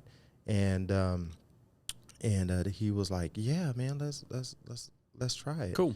Man, that whole outside patio be bumping, Nice, man. And it'd be sad that I had to stop. Yeah. And then that got me into door to doing my own shows Yeah. out there. Like it was what they call it, where you just station there like every month or something. Yeah. I forgot what it's called. Is it like a like residency? Yeah, residency. Okay, Like yeah. it was like a It's what house. the more famous people do in Vegas and stuff like that. So yeah, and that's basically that was Toby's. I was known for that residencies there. R.I.P. Toby's. And But Brock and Robbie, they got a great thing going on, and they started that Toby's. So shout out Brock and Robbie, y'all are awesome. So when you gonna get me going. back? Yeah. It's funny because they put a post up the other day. I want to shout you out. They put a post up about the deck. And it's like, hey, the outside deck is back ready. And I put like a little funny post of me like, so when you gonna call me back so we can rock it? And I think it was Robbie. He was like, hey, let me check real quick. There you go. But like that's one of the things that like I opened up the doors because it was crazy because I didn't know I was realizing that there was other DJs here out there that was needing help. And I opened the door up for that. Beautiful. And then somebody opened up a door, saw what Toby's were doing, and Old Town opened up the doors for a lot of DJs as well. And then it just started spreading. Just started spreading out. So the DJ scene was getting big, and then at that time EDM was in. So there was bumping and bumping and bumping. But I was doing all of that. But after a while, man, it got burned out, and I kind of was like, oh man, I don't want to do it no more. So I took that year off. For a little bit, and I just worked, And then that's when I realized, like, I don't want to work for no more. Gotcha. No more. That I started learning that. Oh, I know my worth. I know what I can do. I'm my own branding. You know, people like me. Yeah. You start realizing that. You know, sometimes you have to, you know, step away for a little bit to realize what's missing and what you got to do. For sure, man. Sometimes you got to do that. You know. I mean, and especially getting burned out like that, you got to recheck your options. And then I've seen this with my wife, that she's a photographer. Yes. And she'll get, I mean, and dude, she's good. She's really good. But she sees herself sometimes getting in, I guess I don't want to be like mean by saying this, but a rut, you know. Yes. And then she'll be like, dude, I just need a day. She has these go-to models, these girls from town, and then that are just killer, know what she's going to do with them. And then she's like, we're just going to do something new. We're just going to try something else because I got to get out of this funk or this rut. Yes. And then she tries different avenues. It's on her Instagram, so I can talk about this. But she just got new light setups and stuff. And she's like, I'm just going for it. Yes. And I want to do something different. And so she didn't take the year off, but she had a similar experience with you of just like, I'm going to do something different. But then so you take a break for a minute and be like, I missed the art. Yeah, exactly. And that's what it always come down to. That's why when you do something, you don't want to do it for the money. Because when you do it for the money, that's all you're going to, it's never going to be enough. You work for every penny of it. Yeah. That's what I always heard. Exactly. So, I mean, it's just one of those things, you know, and whenever I kind of took that break, it was like a semi-break, and just worked, you know, at retail. And I'm just kind of like, I'm coming in every day and putting all this effort, and nobody doesn't recognize it. People still to this day come up to me because, you know, I'm me, and I just be like, yo, man, I tell the truth. Hey, that doesn't look good on, you know. And it's like, try this, or hey, we got this new colors. I'm not trying to sell you something. I'm trying to sell yourself. Cool. And I was just like, guys, I don't feel that. What about this? Because I worked at Zoomies. I worked at all the GameStops here in town. I worked at a Game Exchange. I even had a little place in time where I worked at PetSmart for just a minute, just to see what it is. You know, I worked in all these places, different retail, and I understand now the value of the people that comes in. Yeah, you know, and give them and a lot of places in retail are all the same. You know, they just like, no, get the customers in, help what they need, and get them out. No, I'm more of a relationship guy. Yeah. Like, hey, what you need? Okay, cool. Hey, you need to check this out because this sounds like this sounds like this. I'm sounding like Spotify and Pandora now. Yeah. But like, you're very personable, you know. You know, and that's what it is. You know, like whenever I worked at Hasten, that was the mecca of what I love, because it had comic books, it had figures, it had all the music I needed. So if I needed to buy some music for a gig, I go over there and see if they have it. Bam, got it. You know, there's reasons why I worked at certain places, because I worked at everywhere that I loved. And if I didn't love it, or I didn't have no choice, I want to make sure that I'm learning from it, or I like it. There you go. So, there you go. And no time wasted. Yeah, and now understand why people love their pets at PetSmart. You know, it's like people with pets. I understand that now. Like I was like, oh, dude, like that is so dope. You know, or I seen so many, like just that little time I was there, like that was cool. You know, cool, man. Yeah, cool. Yeah. So you take a lot from every experience that you have, then whether it be big or small. Yeah, so exactly. That's amazing. And then to kind of migrate into this new chapter of your life, when did your experience with the Deep End guys start? Okay, so the start with the Deep End, it actually started a little bit earlier when I was in the band with Dr. Feelgood. Cool. They was up here on 8th Street. They had an old school spot up there. Where at? Like close to your building? Oh, no, close to more First Baptist Church. Yeah. It's like right there where Waitlist is. So shout out to Waitlist. What's up? So I'm giving you all of y'all plugs. There today. You go. Downtown. All right. So, but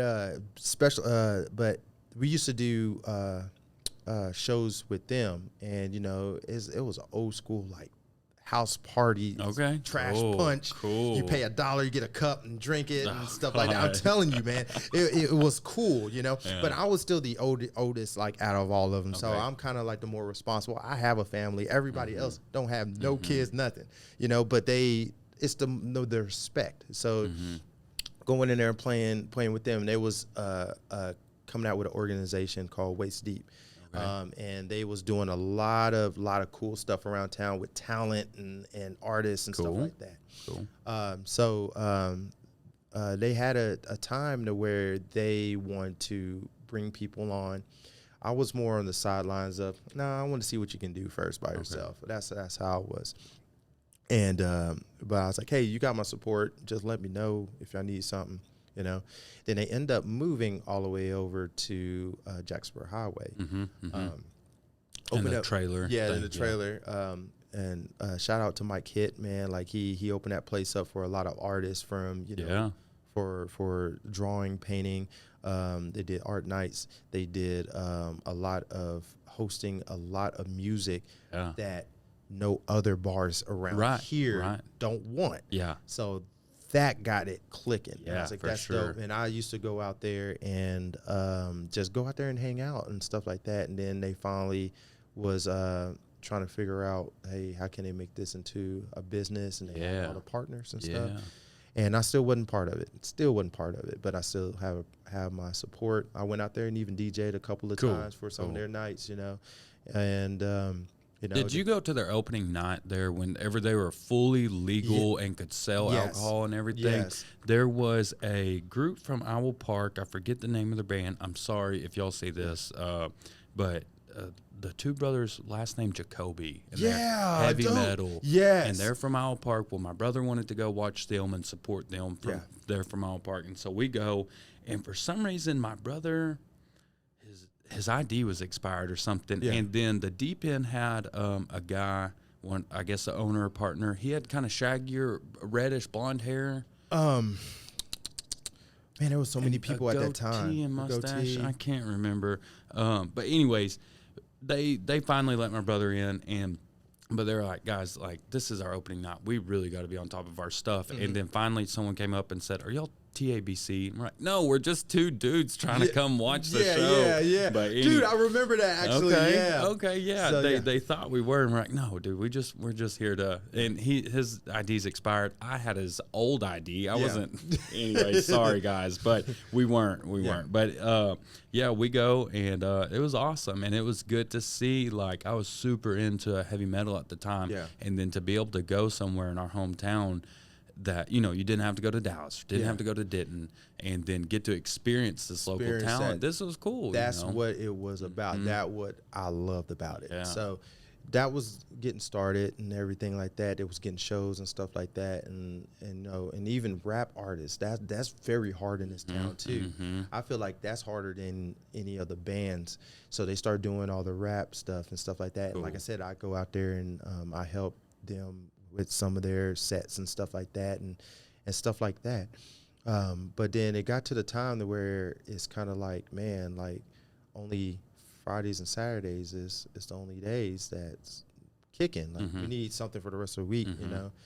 And that's when I actually went to one of the meetings and stuff like that. And I was like, Joe, why don't we try to do something different days, you know, give something out for the geeks here in town.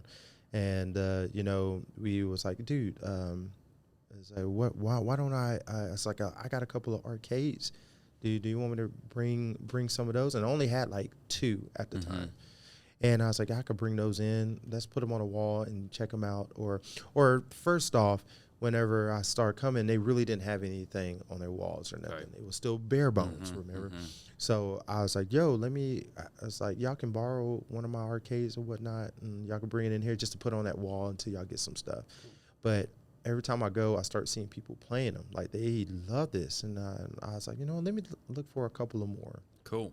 And my first one that got me into the business of like, oh, this can work, because it's something that I've been wanting to do for the longest, open my own arcade or something like that. But I was like, man, this can kind of be like a test, and let me check it out.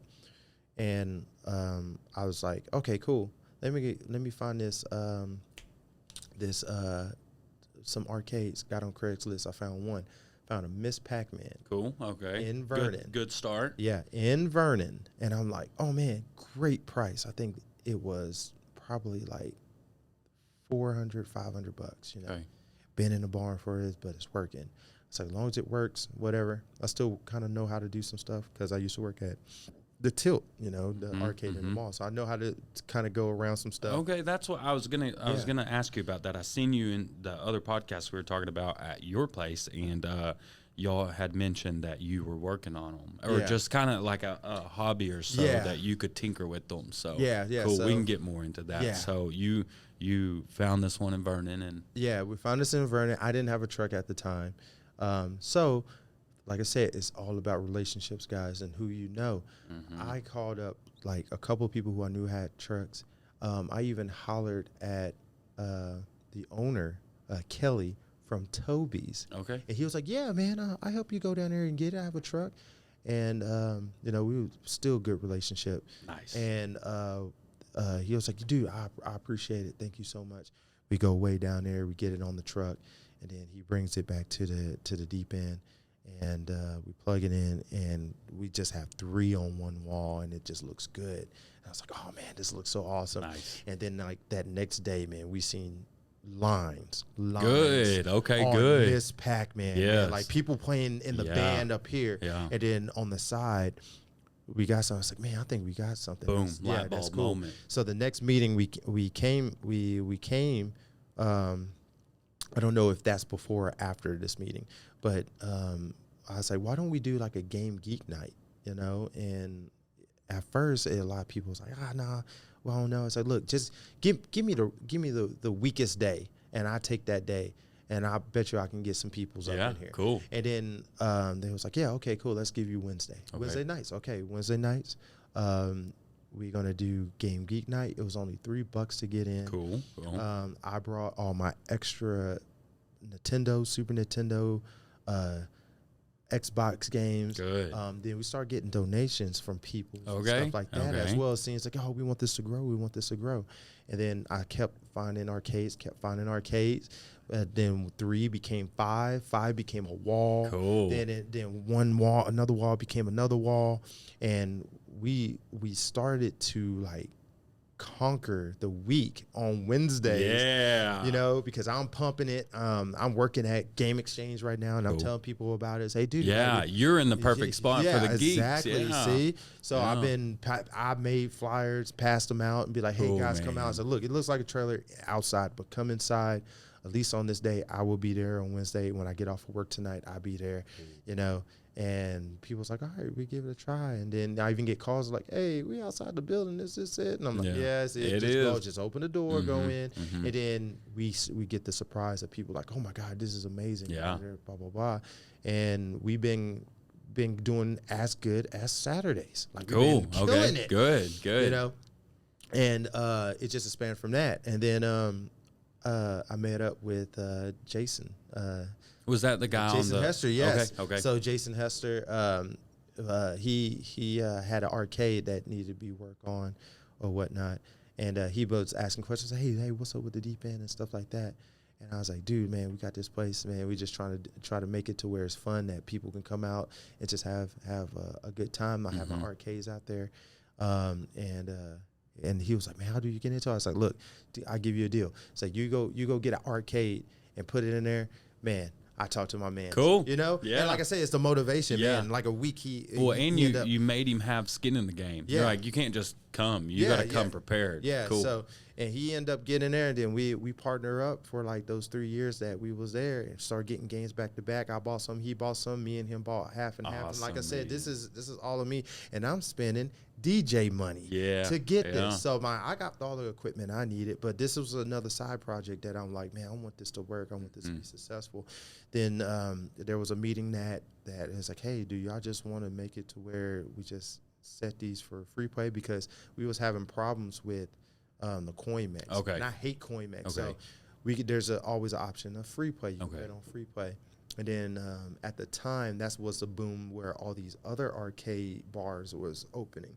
And I was like, dude, we can do it. Let's try it. So, and then, you know, man, history was made, man. It was. Now it's the deep end is what it is. Yeah, because man. we kept doing. And I like how you came in just kind of as a innocent bystander Yeah. to come check them out, and then you had a good idea, and then proposed it to them, and they just kind of took a leap of faith with you. It was a Yeah. Wednesday; they didn't have much to lose, and then at some point, a couple of years down the road, then you're bringing in the next person, whether it was Jason, to come in on this gig with you. Yeah. So you started off as just an innocent bystander, interested in their business, And like I said, and then you started to grow it with them and bring in more powerful people to the team. And like I said, man, when I do anything, I'm not doing it for the money. I'm doing it for the love. I love video games. And you can see it, man. You can totally see it. Other people love video games. right. So we just kind of just did it to where, it's something that you can do if you don't want to come in. We got people that you bring to the shows and they don't really want to go to the show, but they want to do something. Yeah. And it's amazing because, we had the bar in the middle. We had kind of our section on that end, basically like me and Jason's section, and then they have all the music on the other end. And then we started putting a lot of other stuff in, and it just went from there, And then after the 3 years, it was good and stuff. I barely was there because I was still DJing or I was working. And are you making any commission, or are you on the payroll or anything at this point? You know what? I was basically I was a partner in it because I did my investments. But I was more of the, hey, I don't want to be like, I was like more of a silent partner. Okay. I'm kind of like, hey, like I said, I really don't want to do it with the money, but it was cool of them to put me basically on the paperwork and stuff like that. It's like, I have to sign this and that to be. So you were like a W-2 employee at the time? Yeah, basically. Okay. But I was barely there because the only time I was there was, like I said, I sacrificed my weekends for DJing, Mondays and Tuesdays, and maybe even Wednesdays. I try to go out there Wednesdays, but I still had a family. Yeah. And I still do this. Yeah. A lot of people don't understand that. So I go in and I fix the games. Like, they don't see me. I'm a ghost. Like, they put something down where I was like, tell me when the game goes down immediately so I know to get the parts and stuff. And I go in there on Mondays and Tuesdays. There'd be nobody there. And I'm just pulling something out, fixing it up, put it on, take the sign off. I'm going to write a note. Hey, Marcus was here. Nice. This is fixed. Nice. It's like that. So that's how I kind of felt. But it just felt that, man, I kind of got to the realization of they don't need me anymore. Like, they're doing really, really good. Yeah. And I'm now that the experiment is over with and I know it's successful. I was like, I really want to try something myself now. Yeah, I think it would be good. But then, it's the whole thing with, now it gets down to business, and I just one of those people that, like I said on the podcast, it's just, I like confrontation when it's right, but it's just like, I feel like I'm the ass that's leaving, but I wasn't there. So I'm just kind of like, hey, y'all got started. This is y'all, what y'all want to do. And then once again, I didn't want to be a dick either. I didn't want to be that guy that would come in and be like, hey guys, y'all did so good. I'm out. But I want to take all of my arcades because at the time it was 70% of what they had. And I was just like, no, I don't want to crumble a business like that. That's just a super dick move. Yep. And I mean, like I said, we didn't explain it on the Level Up podcast. Yeah. I see that plug. Yeah. The Level Up. Check them out. They're on YouTube. Yes. Caleb and me did a podcast. VFam, so search for that and then you pop it up. But on there, I really didn't explain just the hardships of me coming to that decision. It's a tough decision to leave something. For sure. I mean, and you helped build it up from the ground, Yeah, and it's tough. And, they wanted me to be on, it went from having 10 partners to now to like 5. Okay. And then now that I'm leaving, I'm just kind of like, man, I got to jump off on the leap of faith and see if it works as well. But it was just a whole component of they are a bar with arcades in it, and I kind of wanted the flip of I wanted to have arcades with a bar. There you go. There's a cool. difference. Yeah. So, and I like it. Like I said, I was about to love about it, and it was turning more into a bar thing, and they making their money, whatever. I'm cool with it. But the whole thing that came down to it was to more that a lot of parents, especially, like I said, I was going to say it, we're in the Bible Belt. Yes. There's a lot of parents, a lot of families that don't even want to see that stuff. And I was the one that had the family. Yeah. I understand it. But I was on the other side, too, of it's okay to come bring them here because they're good. But it just wasn't working how I want to. Right. So I had to figure out, like, okay, man, how can we make it better? And I was shooting suggestions and stuff like that, but it just came to it to where none of my suggestions was working, or it wasn't. Maybe your son. Let me go check him out real quick. Yeah. We'll be right back. Take two. Yeah. Just easy. It's so easy to just take this, clip it, boom, delete, And do it out. But so you were telling me about kind of the process of leaving. Yeah. The deep end. So. But yeah. I mean, like, we was just sitting down. I was sitting down and trying to figure out, like, really how can we bring families, because that's the next step they kind of wanted to do. But everything that I kind of suggested, it was kind of going against what they wanted to do. And then I was just like, well, you have to do this so it can work. And especially, like I said, me and my retail business, being in retail for so long, I know what people are looking for, and stuff like that. Yeah. But it just got to the point to where I was just like, man, it's just not going to work. Let me try and move that up a little bit. Yeah, there you go. You know how it goes. Yeah, okay. But and I was kind of getting a little frustrated about, personally, frustrated about, man, how are we gonna make this work and make it whatever. But then I saw opportunity. My dude Ricky, that I worked with at Software, etc. Okay. I can tell you, it's those relationships. Exactly, dog. man. Exactly. From Software, etc. Now owns a business, H Street Coffee House. Shout out to them. And he approached me one time when I was at Game Exchange and said that, man, what do you think about opening your own? But man, it was like year 2 of the deep end. So I'm like, no, we're good. Opening your own type of game exchange, or opening your own type of arcade? Arcade. Okay. It's like, oh man, you could do it yourself or whatnot. And I was like, no, man, we got something good going on, and I like how it is right now, and we were going really strong. And he was like, hey, I was like, if you have the option, let us know. We have the room. And I was like, cool. I keep that. Keep that in. And then, a year later, right now, I'm getting to that point again. I'm at Game Exchange again. I'm still there. And he comes in, and he was like, dude, I was like, y'all doing so great right there. And then I was like, hey, do y'all still got that space a little bit later? Because at one point with the deep end, we was talking about a second location. Okay. So it was really more of, oh man, let's do a second location. Yeah. But I can run it, so that can kind of get me to start it, to make it to where it's not much of a risk to me. It's be like, okay, cool, I got some backing, but we can make it to where this one's family friendly. Okay. And but he was like, yeah, we can do it this right now. And I came down, saw the little spot. It's their old little tiny spot. And I was like, oh, this can work. And I was like, all right, cool. And it's like, let me bring it up to the guys or whatnot, and we could figure it out or stuff like that. And I'll let you know. And then the next meeting, I was like, hey, guys, do y'all, I was like, I remember y'all talking about a second location. I said y'all wanted to do this and this.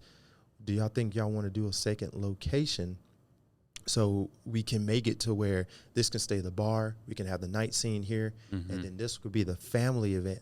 I can run it, but we can all move all the stuff together, rotate all the arcades through. Gotcha, yeah. And it was just one of those, it's just like, no, we're not ready for it. Okay. And I was like, are you sure? Because I'm kind of like, this, I was like, we got this opportunity. Yeah. Opportunities knocking right now. Yeah, and then they was like, no, we're good right there. All right, to the next business. All right, cool. Okay. And then, and then there's probably, I kind of still remember it, but like whenever I was sitting, thinking about what I want to do, I want to be myself. But saying goodbye to something is so hard. So it's like more of mine's is hilarious. So Jason said that I did my spin and point. I remember pointing, but it was more of like, hey guys, I'm out. Yeah. I'm sorry that I'm going to let y'all guys. And then I gave them the whole spiel. I was like, guys, hey, I just think that y'all guys are doing so great without me. I'm barely here. And then I was just like, I think y'all guys is going to take off, but I want to try something myself. And y'all guys have got to the point to where, y'all don't need me. Yeah. So I was like, I'm going to go ahead and just take off. And I was like, this is what I want to do, though. And I think this is where it was kind of like, oh, man, intense what he's going to do. I was like, hey, only thing I want is I want my classics back. I want my Donkey Kong and stuff like that. Okay. Anything that's broken, let me take that back, too, because I need to fix them anyway, and then I go from there. And then anything that y'all guys want, you let me know. But those are the only things that I want back. I gotcha. And then I was like, that's the only thing that was kind of get me to get back started. So you didn't want any equity to be bought out from under you. Did you have any equity in the deep end at all? They considered you a partner, but it seemed... Yes, but I never claimed it. So that's the thing, because like I said, like they actually did me a solid on it, and then we did have one more meeting after this with me there. Basically, like I said, shout out still to them, man. Like I said, man, it's just the whole respect of business. I never went to business school, but I know the respect of business. Yeah. And then I told them that. And then, I mean, especially if I would have been, especially if you be a dick, it's going to be a dick back to you. The whole balance. So if we did the scenario A, and I like scenarios and percentage. If I did like scenario A, where I'm the dick, to be like, hey, I'm going to take all of my arcades, and then, y'all guys have to figure out how y'all going to get some more arcades. Oh, yeah, we would have been. Yeah, it'd been bad blood. Yeah, it would have been Bulls and the Pistons, afterwards. Oh, yeah. Yeah. And then, Dennis Rodman out there throwing elbows. And then, the whole balance equation, it was more of, hey, let me just take what I need, or what I really want, or let me take the ones that I paid for, that I really want already. And then these are already settled here. So you be able to keep what you want to keep. Or that's up to you. And then anything that's broken, since they already broken, let me go ahead and take those back, so it won't look bad on your business, right. And I think that's what it was. Or, it could have been a whole complete, C, to where they can be like, oh, we're going to buy everything, which that's something that I didn't want, because I still wanted a couple of personal stuff, there. But, that could have been a scenario. And then I would have been like, okay, so how much? Then that's what I call the business side. Oh, gets nitty gritty. Yeah. So it was more a balance of both sides. And we both agreed, man. Like I said, Mike Hick, man, he's a genius with the paper, with all the accountants and stuff too.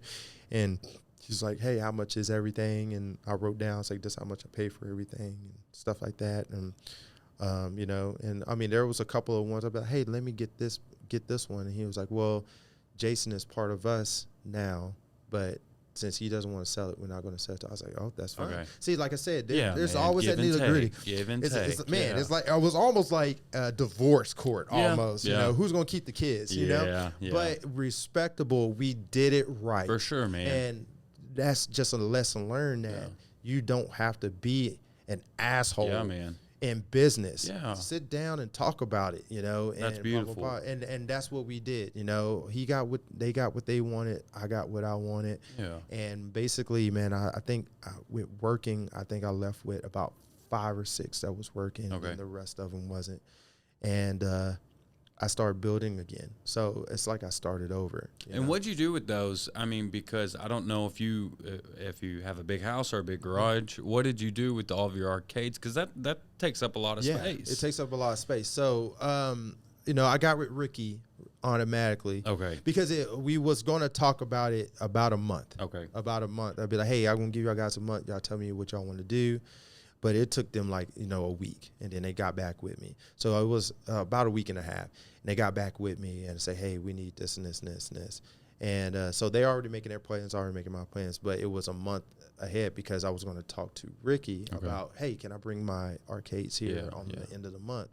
but it was way too fast. And I asked him, hey, look, I'm sorry, can I bring them in, now, like the working ones? And it was like, yeah. So I brought all the working ones there, and all the broken ones I put in my storage. Okay.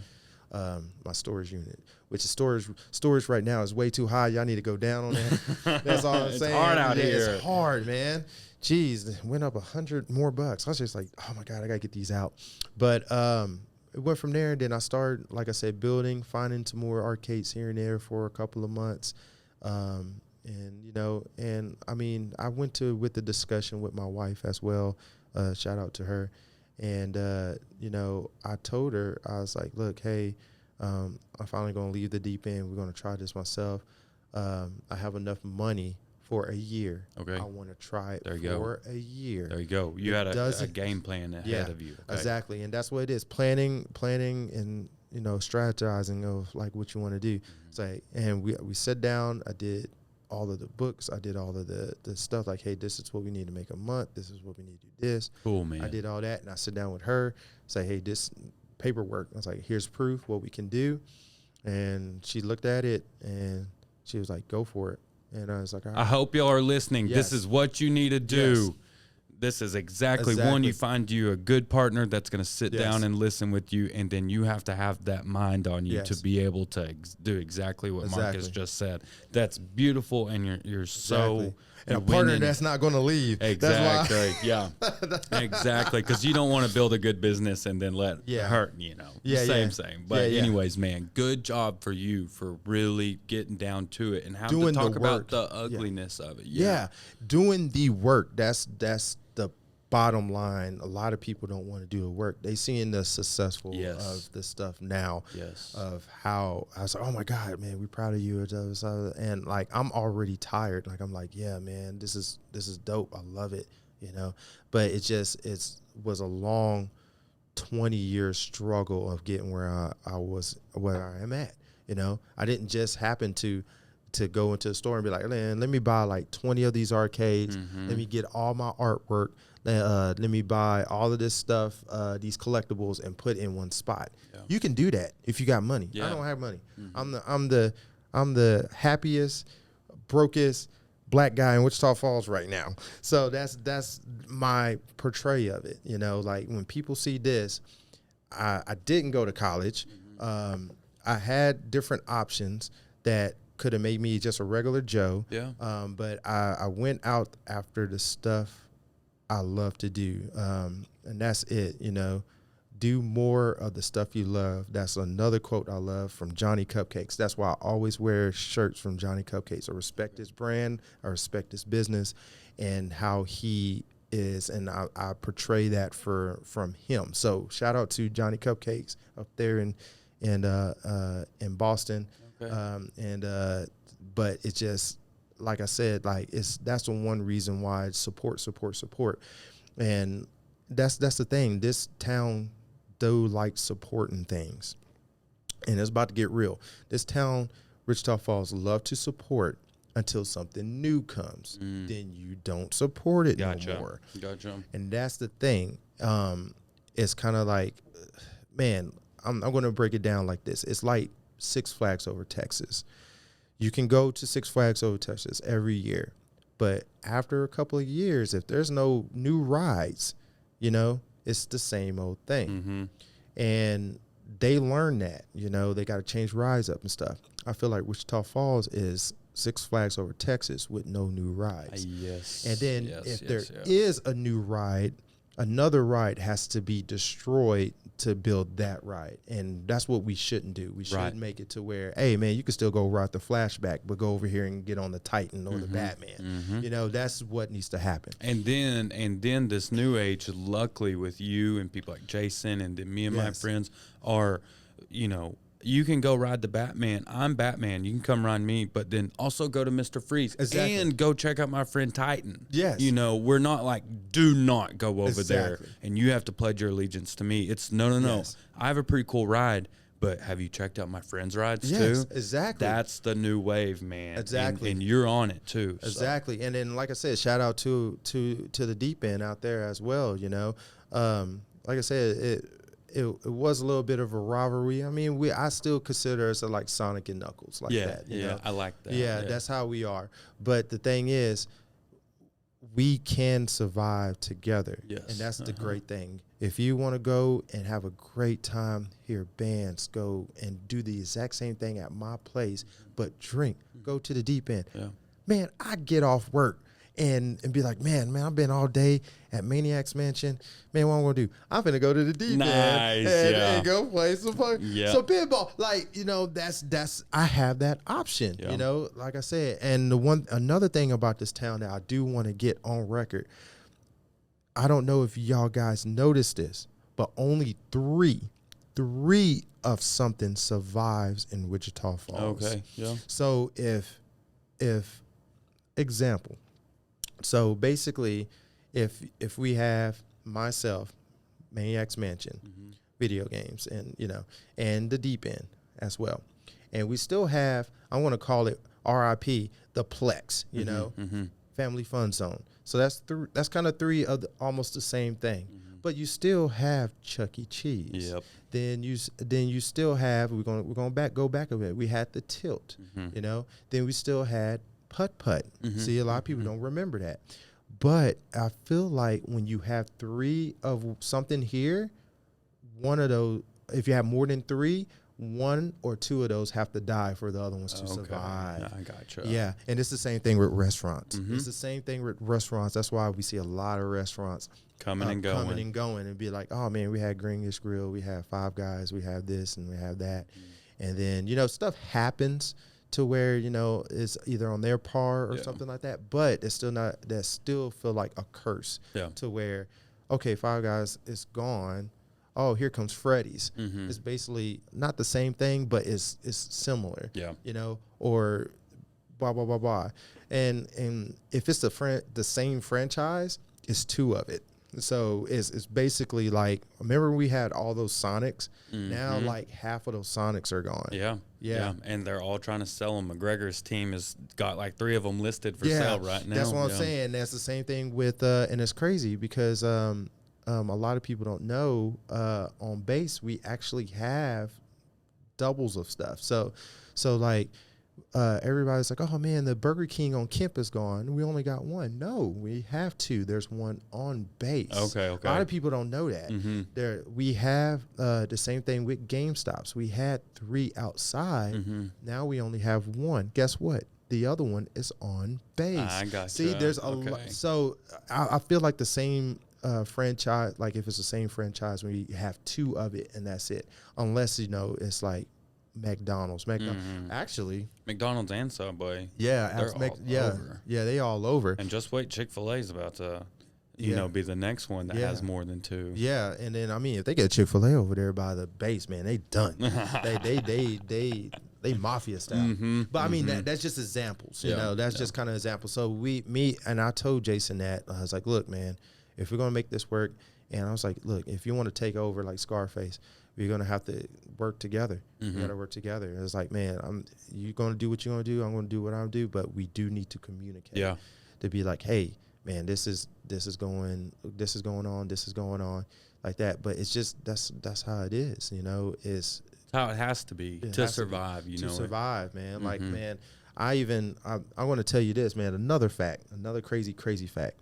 I did, before I opened up the second side of the about to say the deep end, the second side of Maniac's Mansion when we expanded, I took $1 times how many of our population is, and then figured out how much we have to make in a year.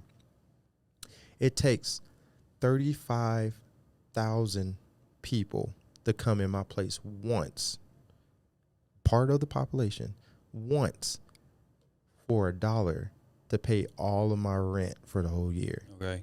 So, saying that, it takes only 33 of the population to pay $1 to come. I don't even see 10% of that.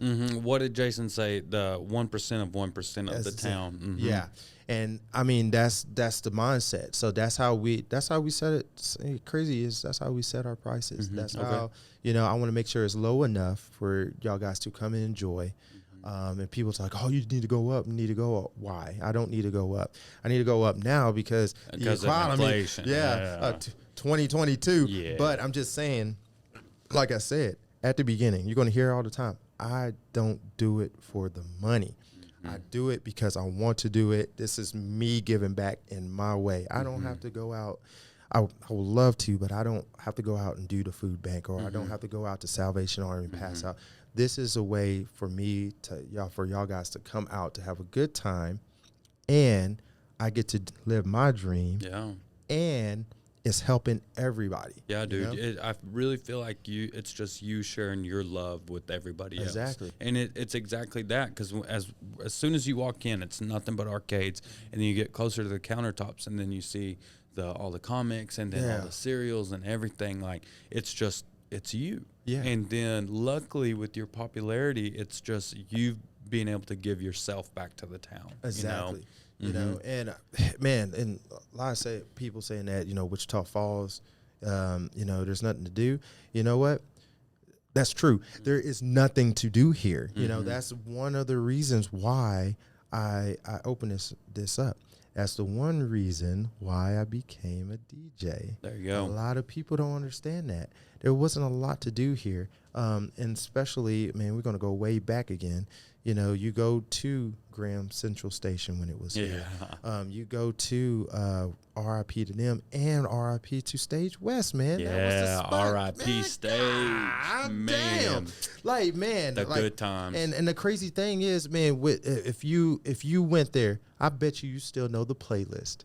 From you was like, oh, he's playing Hot in Here. Oh, it's going to go into Then it's going to go into Freakily. There you go. You see, look, I see you smiling. You know it. And then they go into one more other one. Then they're going to go straight into country. Then it's going to be I Love This Bar. Then it's going to be like I'm telling you, there was a cycle. And then after a while, it's like Six Flags. You don't put something new, it's just going to be burnt out. So me going to the club, and I used to go to the club where my crew, shout out to my crew that kept me out of trouble, and I kept them out of trouble, man, all of them. That was one thing that we had to do, but we had to be 21 to go. Yeah.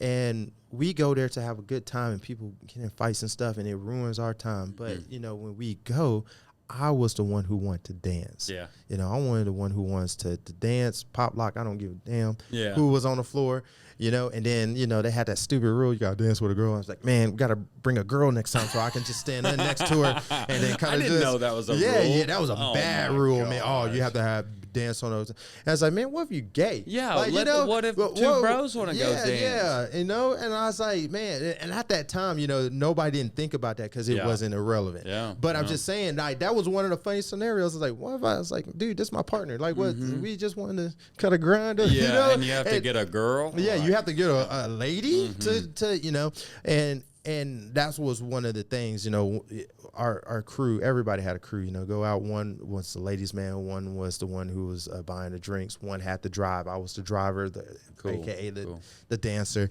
and that was one thing. But when I go out there, we already know what day he's going to play, and we got tired of it. And then, that was like circa like 2002, 2003, right when I wanted to get into DJing. Yeah. And I was like, man, if I ever, and it's one of those things, man, if I ever DJ'd, man, I would change it up. You know, it's one of those things, you get tired of it. So that was a part of the play. I mean, you saw an opportunity and jumped, honestly. Yeah, like, exactly. I don't like this method. I think I could do this better. Yeah. And then you kind of applied that exact same thing. And no shame on deep end, but you saw an avenue and was like, I think I have something here. And we both can survive. Yeah. And that's the thing. It's like, I don't want to be completely different, from you guys. I'm just providing the same. It's like, it's the same thing with you going to AMC to go watch Fast and Furious 10 if it ever comes out, and then you'd be like, you know what? I like the recliners better at Cinemark, yeah. And until that IMAX, if we ever get that, we've been talking about that for years, man. How can Lawton get an IMAX and we don't get it? So but that's all it is. It's just like, if you can make it better, do it better. And I'll just say, go by those rules of Wichita Falls. I think it's just the whole survival of 3. If it's the same business, then you can do 2. I mean, it's you know, no downplay on Stage West or anything, but you know, they had Stage West, they had Whiskey Tall, they had Denim and Diamonds, and they had Lone Star. Yeah. That's basically all in the same business. I believe is from the same one owner. Yeah, one owner. I love him. He had me DJ'd up there. I love him. But it just, like I said, I just saw that that's what was happening. Now he only has 2. Yeah. He only has, or as I know of, 2, because I don't think Whiskey Tall is open at the time. Yeah. Denim and Diamonds he sold. Yep. And Stage West closed. Stage West is closed. R.I.P. Just, hey, bring back Stage West. I'm telling you, that's all you need to do, and open back up to West End, because he has West End. Yeah, that's right. So, that's right. But I'm just saying, but now he just has Lone Star. And I can't believe West End is open and not Stage West. Yeah. You know, I feel like every kid that went through the 20 to 22-year-old stage in Wichita has the most fondest memories of Stage West. To the windows. Yes, exactly. Dude, that's the one. That's why everybody loves that song, and it's just because people remember. And that's the crazy thing. I took that knowledge of knowing that playlist. I play that same playlist somewhere. People, it's at nights. Nice, see? Man. You tap into that core memory of theirs. Yeah, that core memory. Amazing. And that's what it's about. Good for you, man. And that's what it is. Like, what a good play. I know that back to back, because after I started DJing, I didn't care about dancing anymore. I'm by that DJ booth listening and seeing people reactions and seeing what people gets on. Yeah, and isn't it funny how, like, when you get to a new stage, like, you admire DJs and then you got into their shoes and you start hearing things different. You start noticing things different. And, like, I have always, I say always, for the past probably 4 years been a huge podcast listener. Yeah. But I was just kicked back, whether it be driving a car, driving the tractor, whatever, listen to podcasts, just listening. But then now, when I listen, like, say, Joe Rogan, I'm like, how does he word his questions? Yeah. How does he wait for his guests to do? And then what does his ad sound like? Yeah. You know, how does he structure his ads into his show? Yeah. You get to see the trade completely differently at that point. And it's so fun to learn that, because at first you're just an innocent bystander. Yeah. And then when you get to experience the same things that people you look up to, whether it be Doom or Joe Rogan or Tim Dillon, whoever it is, like, I'm like, this is amazing. Like, you get to do what the people you look up to are doing. Exactly. So yeah, it's just fun to see it through a new lens, basically. Exactly. And then, but you have you know, you took that's an awesome play to tap into people like that. And you could even be like, shout out Stage West. I do it all the time, man. Especially Toby. Oh my God, man. Like I said, there's different how you say, different eras. It's always different eras. So it's just like, man, the era that I did this, when I went to Toby's is my age. So, or Stage West was my age, you know. A little bit into the Toby era. And the Toby era is a little bit younger than me, but they still know me. Then we go to when I was doing proms for Ryder and Old High. And my wife said, I'm pretty sure he DJ'd at Celebration for us. See? Nice. So Celebration and stuff, man, I still get kisses 10 years ago saying that, yo, man, I lost my virginity on that night. I appreciate it, dude, man. You killed it. You put us in the mood, You put us in the mood. Dude, thank you so much. And I'm just like, I I appreciate it too, man. Like, you know, it's crazy. Like, and now their kid's 10 years old. The kids are 10 years damn old. You know, it's so nuts. Real talk, man. That was a real story. So, like, man, whenever I start doing that, you know, it's changing the game. You know, without you knowing it. I think it was 2012 or 2011. That's when I started doing Celebration and Mayfest. Cool. Celebration was the first one I ever did. Someone asked me, hey, have you ever done, you know, proms and stuff like that? And that's when I started getting into proms. And I was like, no, but I can. Yeah. And I was like, hey, I can. Let's give it a try, you know. And I understand I tapped into myself. What was my prom? Do I remember my prom? Yeah. What did they play? I hated that. Yeah. I am not doing that. Why would I want to do that? And I'm an adult now. I can do what I want. Yeah. But you have to be respectful and business wise. Still, you can still be yourself, but be respectful. Yeah. Sit down with the parents beforehand. Yeah. Guys, I know y'all guys is running this, but I'm the DJ. Let me play what I want to do. It's going to be respectable. We're going back to it. I have everything edited. You don't have to worry about music. Just let me do what I need to do. If y'all need something, let me know. That's it. But that's you being a good manager on top of everything, and then being completely transparent where someone could be like, don't talk to me, I know what I'm doing, and then the parents are already going into it mad. So that's you taking the initiative. Yeah. And this was before. This is an hour before we start. The lights are on. They setting up. And I was like, guys, I was like, look, I understand this. And I was like, I want to put it in the perspective of the kids, especially when we was kids. Do y'all guys remember your prom? Do y'all remember how terrible it was? Because I do. Like, only thing I remember is our pictures in that terrible background with my date. That she has all the pictures now. You know, it's just, I was like, guys, I want to make sure that they remember this. You know, if they don't remember me, I want to make sure they remember they're having a good time. And then plus, if they having a good time here, they're not going to leave. Yeah. And they just was like, oh, dude, that's a great idea. Yeah, great It's point. like, come on, let just work with me, but let me go. Let me Just try some trust stuff. me, man. And this was my first one. Man, we told that place. It was at the Wellington. Man, kids was in there. They was looking back at me like, is he seriously playing this? Man, we just, and it was so dark. Like, I still have friends from that Hastings that I'm friends with today that went to Ryder. They come in and ask me about music. And he was like, dude, you're the DJ today? I was like, yeah, man, we're going to try this out. Either it's going to fail miserably and this will be my first and last, or y'all going to have a great time. Heck yeah. You know, and I knew what they wanted to listen to, but I still had the respect of the parents who's running it. And I was like, hey, man, it might get hasty, but we're going to get through it. You know? But look at you. That takes you right back to that balance that you mentioned it's before. about balance. And that's exactly what you apply to this situation as well. And we're going to have a good time, but we're going to be respectable. Like you said, your wife remembers. Yeah. She remembers it because she had a good time. And sorry, babe, but that was 10 years ago. Oh, but look, exactly. She remembers. She remembers it. So, and that's what I'm saying. And like I said, I get people to come into the mansion and be like, are you a DJ too? Or I remember you doing our celebration of Mayfest. Yeah. Or even now it's like, man, Wichita Christian School prom. Yeah. And I'm like, oh, well, did I do a good job? Yeah, you know, I'm just making sure, because like that's a different tone too. Like I said, I'm going in respectfully. You know, I was like, oh man, this is Wichita Falls Christian School. I'm gonna have to play really clean stuff anyway, which I do. But let me throw in a couple of those, you know, test the water. Bit, and I was like, okay, cool, man. All right, some Lecrae. Okay, y'all like this? Lecrae. To the window.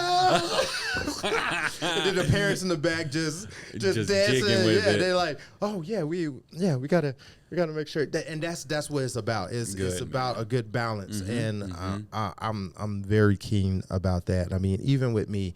Like right now on camera, I'm smiling, but when I go home, man, that be real talk. That character turns off. I'm daddy. I'm a parent.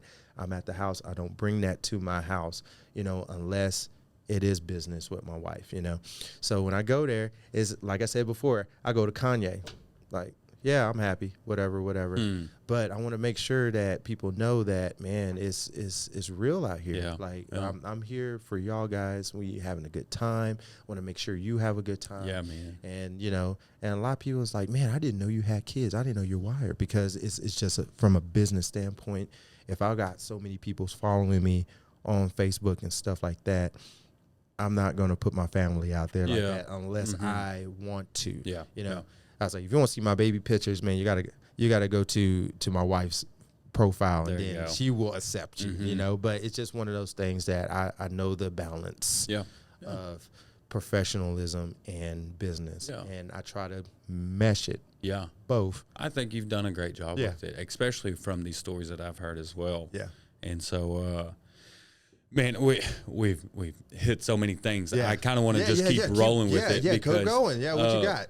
Man, I was so impressed with you, and I feel like I can't remember if I first heard of your business with something to do with 8th Street, but, and I have so many questions for you. Yeah, go ahead. I'm getting that's almost what I'm saying. flustered There we go. with it.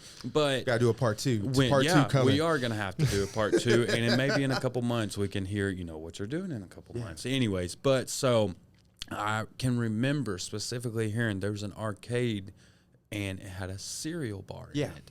And then I was just like, boom, oh my God. You're onto something. Yeah. And you've talked about it. You wanted something a little more acceptable for the whole family. Exactly. A place that, a mom could probably be like, I'm just going to drop y'all off. Yeah. Y'all are safe.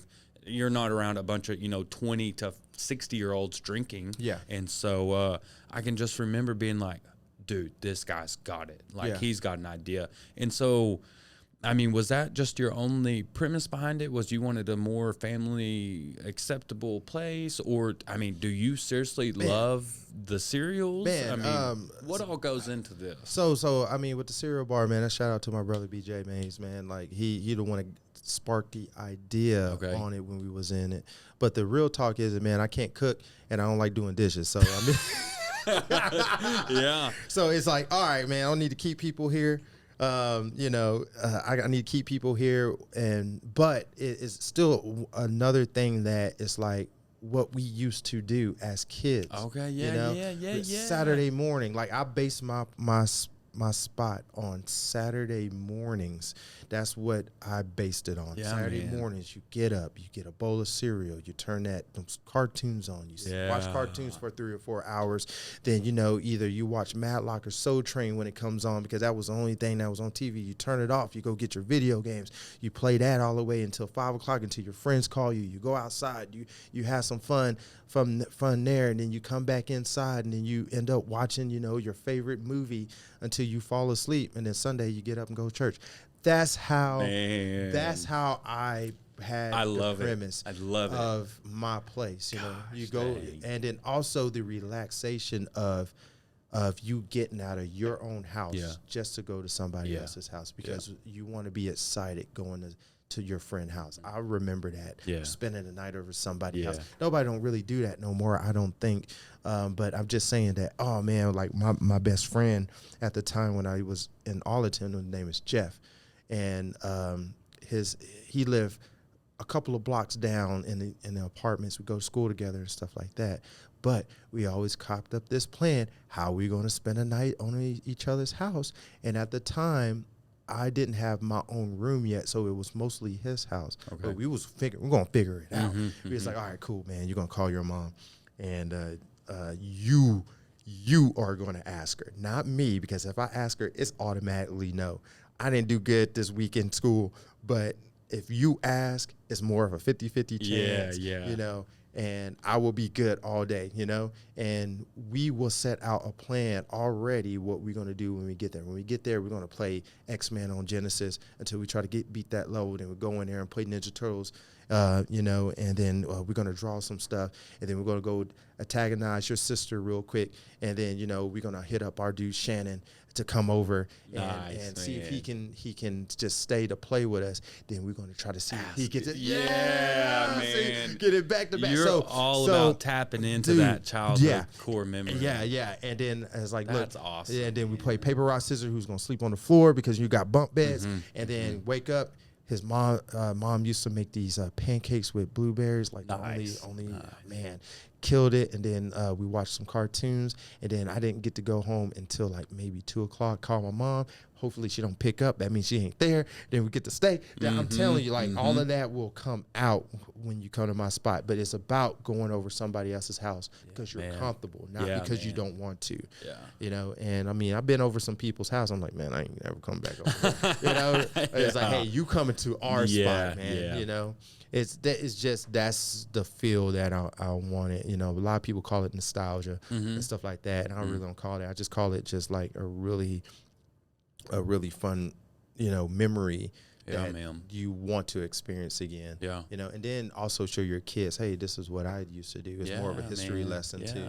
you know, and it's very, very, very cool to do something like that. And you also have at your spot like the nostalgia of the greats, the arcades, mixed in with whether it be a brand new arcade or you have like some video games in there as well. And so you have modern meets past, and so the kids can, younger generations can experience their favorite things. But then say you could take or I could take my boys and be like, look, this is what was before me. Yeah. This is maybe what your grandparents played at the arcades and stuff. Yes. And so it's just so much all put together. Exactly. I mean, it's one of those places that, you know, you come in, you experience that yourself, or if you are curious about, you know, about video games, and like where they started as well, you know, other than the, you know, the Natural Video Game Museum that's in Plano. Shout out to them. Cool.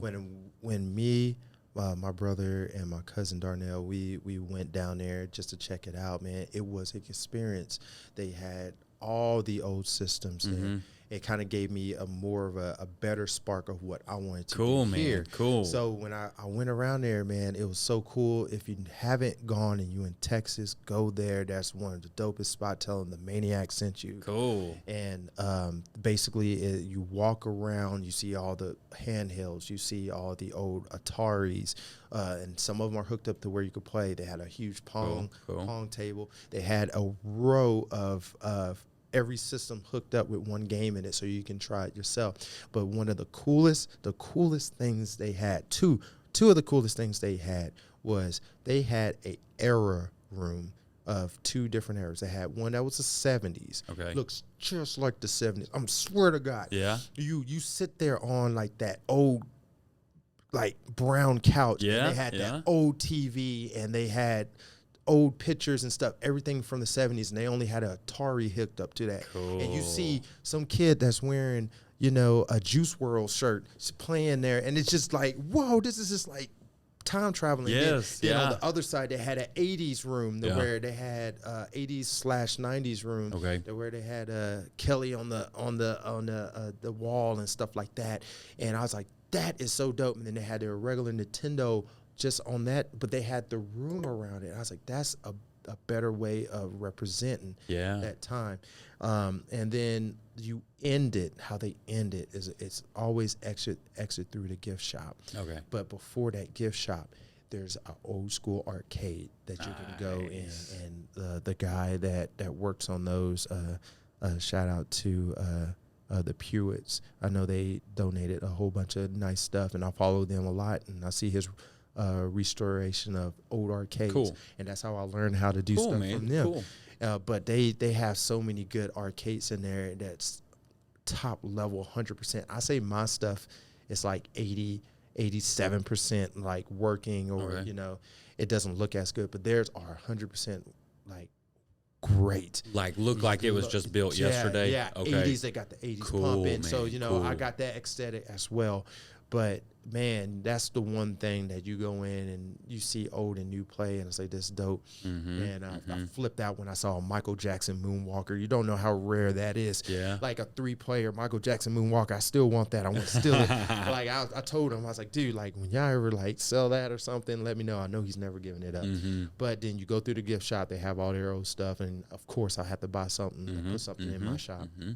And I mean, it's about the experience. People will travel just to have that experience. Yeah, man. You know, and like I said, it's the same with Six Flags, and it's the same with Universal Studios.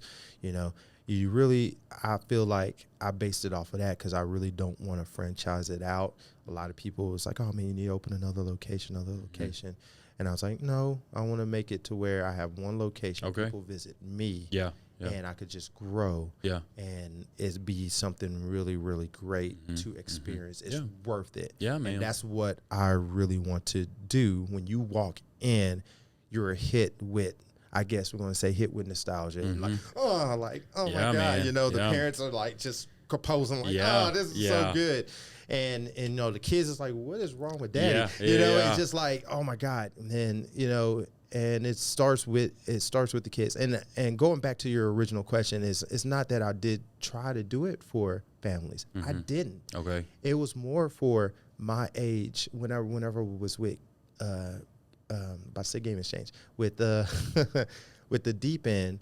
When I saw the opportunity, I saw it that us, our age, coming in, having a brewski, going over there playing some Time Crisis, and that was it, you know. And then if there's a show playing, that's it. That was the focus for them, those first 3 years. And then whenever it got to the point to where we wanted families, and I was like, whoa, wait a minute, that's a different aspect. You have to do this. You have to do this. There's rules, you know. It's like, hey, we can't have both of the pills in the matrix. You gotta have to change some stuff up, you know. But that's where I was like, well, I see an opportunity that not just that the parents don't want to go there. I never saw it that way. I saw it that the parents want to go somewhere to where their kids can have a good time as well as them, you know, because they can always get a babysitter and go to the deep end. They could, So I saw it on the outside looking in, especially with me being the only person with kids within part of the group at the time. Yeah, it kind of gave you a different lens to look through. Yeah, exactly. You know, and that's the whole reason why I did this, because, you know, at first, like, people always say that, oh man, we needed this. And I kind of brushed it off. I was like, oh man, it's all good. But like, the more I sit down and I hear more people saying that before even this podcast or before I got interviewed, it's like, man, we needed this so bad. We needed this. Thank you for doing something like this. I'm just like, dude, like, as I'm doing something like awesome, like just for the community, you know, and it just grows off itself, you know. And I mean, to everybody, thank you. Just keep supporting. That's it, you know, and that's all, you know. Even if, and like when I say, you know, support your local, man, like, I'm not hammer it into like, man, go and spend money. Supporting your local is more of, hey man, share that, you know, that post, or tell somebody about it, or also, you know, give me a heads up on something. So like, example, on Saturday, man, shout out to my dude Zach. He was in Vernon at a Goodwill. Man, this is gonna blow your mind. He just happened to stop in there, and he took a picture of an arcade that's at a Goodwill, full arcade, not an arcade one-up, a full arcade. He took a picture, sent it to me. And I don't check my phone that much when I'm working, but I was in between going from Maniac Mansion to a DJ gig. And I checked my phone. He said, hey, this is at Goodwill in Vernon. And I was like, all right. And no picture was sent. And I was like, well, I don't see nothing. I said, oh, let me send you the picture. It was an outrun from 1980, I believe it's late 80s. I'm going to say 1985, 6, stand-up outrun. It was one of the games on. I have a list of games I want. Cool. And when I have a list, there are must-haves and wants. Must-haves is highlighted in yellow. That was a must-have. Nice. And I'm freaking out. I'm like, oh! I was like, dude, like, where's this at? And he was like, is that a Goodwill? I was like, Goodwill? And he's like, yeah, in Vernon. And I was like, oh, snap. And I'm trying to find a number, trying to call him, whatever. They end up moving to a different building and stuff like that. Oh, geez. And he's seeing me frantic and like, all right, cool. I need to figure this out because I'm out of town this day, and I think they close on Sundays and Mondays. But he told me, no, they open on Sunday. Don't even finish that. I'm finna figure out something. Nice. You know? Okay. And then I was like, how much is it? He said $80. Deal That's of the century. Way better than the hundreds you're spending. I was like, oh my God, yes, I got to go get this. And I worked it out, went and did the gig, woke up in the morning. I told my wife, hey, you have to probably do the first private party because I'm out of luck. I'm finna just go hook up the trailer and see if it's there. And she was like, oh, we don't have anything until 3. Cool. I'm Even out. better. Yeah. Good. So I go out there and go into Aaron's because that was their old location. Okay. And I asked the guy there, and he's like, oh, it's around the corner. And it's cool. Like I said, it's networking. The guy was asking questions like, well, I run the arcade. Oh, I didn't know about it. Here's a card. Boom. So now, bam, I got to plug in Vernon and say, hey, if you're ever in Wichita Falls, which a lot of people from Vernon come to Wichita, come through, check it out. I Yeah, got you. man. Yeah. Thank you for the help. Tell me what Yeah, it is. and it's just that easy. It's just that easy. easy. Just to that's the one thing. Carry cards all the time. I always run out. So go around the corner, go to Goodwill, go in there, walk in there, and I see that bad boy. It's just sitting there right there, and I see another older gentleman, and I forgot his name, but he knows me. Okay. But he's sitting there. He's looking at it like he's going to purchase. It's that purchase look. Okay. He looks in it, and I'm busting open like the door and like looking around, and he looks at me, and then he looks back at the arcade, and then he looks at me again, and he puts his hands up. He's like, "All right, I'm out." Nice, man. That's cool that he knew you. Yeah. Okay. And I go over there and I plug it in, make sure it works and stuff like that, and it works. You know, it's not tip top. We got some work to do with it, but it works. And the lady is like, "Yeah, man, we just got that in last night," and that's how you support me because you saw something that I might need for my place. Yeah. That's still supporting. And he's like, "Yeah, we just got this last night." And and we haven't even really like posted or anything, but it works and everything. And I was like, "Load it up. Let's go. Let's go. go. Let me go get it." And they good. I Nice, said, "Oh my man. God, you're prepared." I was like, "Man, I just came by the luck of the Irish. Yeah. Hopefully that was still here. And I want to come here right when y'all open so I can get it." Cool, man. And man, we strapped it up, brought it back. Man, it's sitting at the mansion right now. Heck yeah. Contact my dude Chris Ayer there, man. He's one of my technicians that's based out of Dallas, man. Love that dude. And he said that we just need to do this stuff and get stuff fixed for me. Heck yeah, man. Heck yeah. And I mean, and that's how you support. You don't have to buy something. Yeah, you man. Can show somebody something. And I get people show me stuff all the time, and I let them know. It's like, dude, thank you. And then now Zach got some free passes coming to him just because you helped me out. And that's what I tell people all the time. It's like, look, if you help me with my business, I will help you. Yeah. And I mean, one dude came in and donated. This is at the deep end. Donated a NBA, oh my God, because I don't have it no more. I can't remember what it is. Hang Time, which they still have. NBA Hang Time. And he got a lifetime pass. Nice, and man. guess what? It carried over to the carry over from the deep ends, which I don't know if it's still no my dude there, but it carried over because of the respect that you helped me out at that time. Yeah, come for over sure. to Maniac's Mansion. Cool. So he has a lifetime pass. If you donate me a working arcade, you get a lifetime pass. Heck I'm yeah, putting man. that out there right now. Dang, you heard it here first. Exactly. Nice, If you show me an arcade, and be like, "Yo, man, does somebody have an arcade here?" Or even donate something that will help me out. My dude Bob, he donated an Oculus to us, because I was going to get one anyway. And he donated an Oculus so we can start doing VR. Cool. He got a lifetime pass Nice, because man. it's going to stay there. Anything that's donated to me, it's weird because I don't sell anything. I just want to make sure that everybody has those experiences. Yeah. And that's what it's about. And like I said, I keep saying it. It's not for the money. It's for the love and the culture. And that's about it, man. Yeah, man. I agree with you. And I was actually at, I think, God, I don't want to mess it up. Wichita Valley Nursery, I think is what it's called. And it's right there on Southwest Parkway in Barnett. And they sell mulch and everything. Yeah. And so the owner posted on Facebook the other day, "We have too much mulch and it is completely free. Come bring your truck and we'll load you for free until this pile's half the size that it is." So I came running. Yeah. I loaded my trailer up and I came running and ready to take it. And I was talking to the owner. So I can't believe you're doing this. This is, going to help me and my wife out. Yeah. And he said, "Yeah, this, you give this stuff away for free." But when I posted that, it drove a lot of attention on my page. Yeah. And then it drove a lot of attention to our business. Yeah. And I was like, you know what? Cool, man. I'm going to do something good too. So I hopped up on my truck as he's loading me. I made a little selfie video. Yeah. "Hey, man, I'm at Wichita Nursery." You need to take that? Yeah. Okay. Hold on. There's a pause. We'll be right back. Yeah.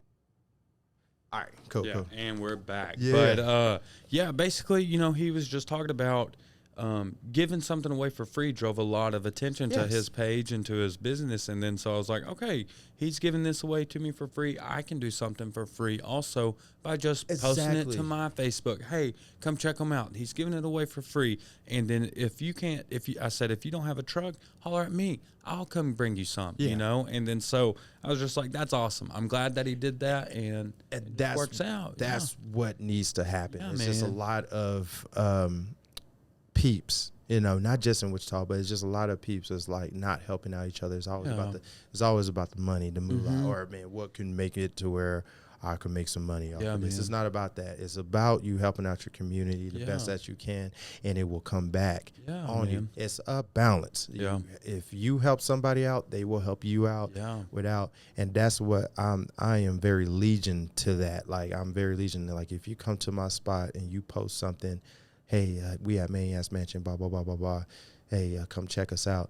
Dude, tell me what you need. Well, what do you need? Like, man. Anything else? Okay, cool. And then, you know, people come to me and say, hey, man, do you need anything? I was like, to be honest with you, I don't need nothing. But, you know, if you guys need something, it just will come back. Cool, it's the payback. That's what it is, you know.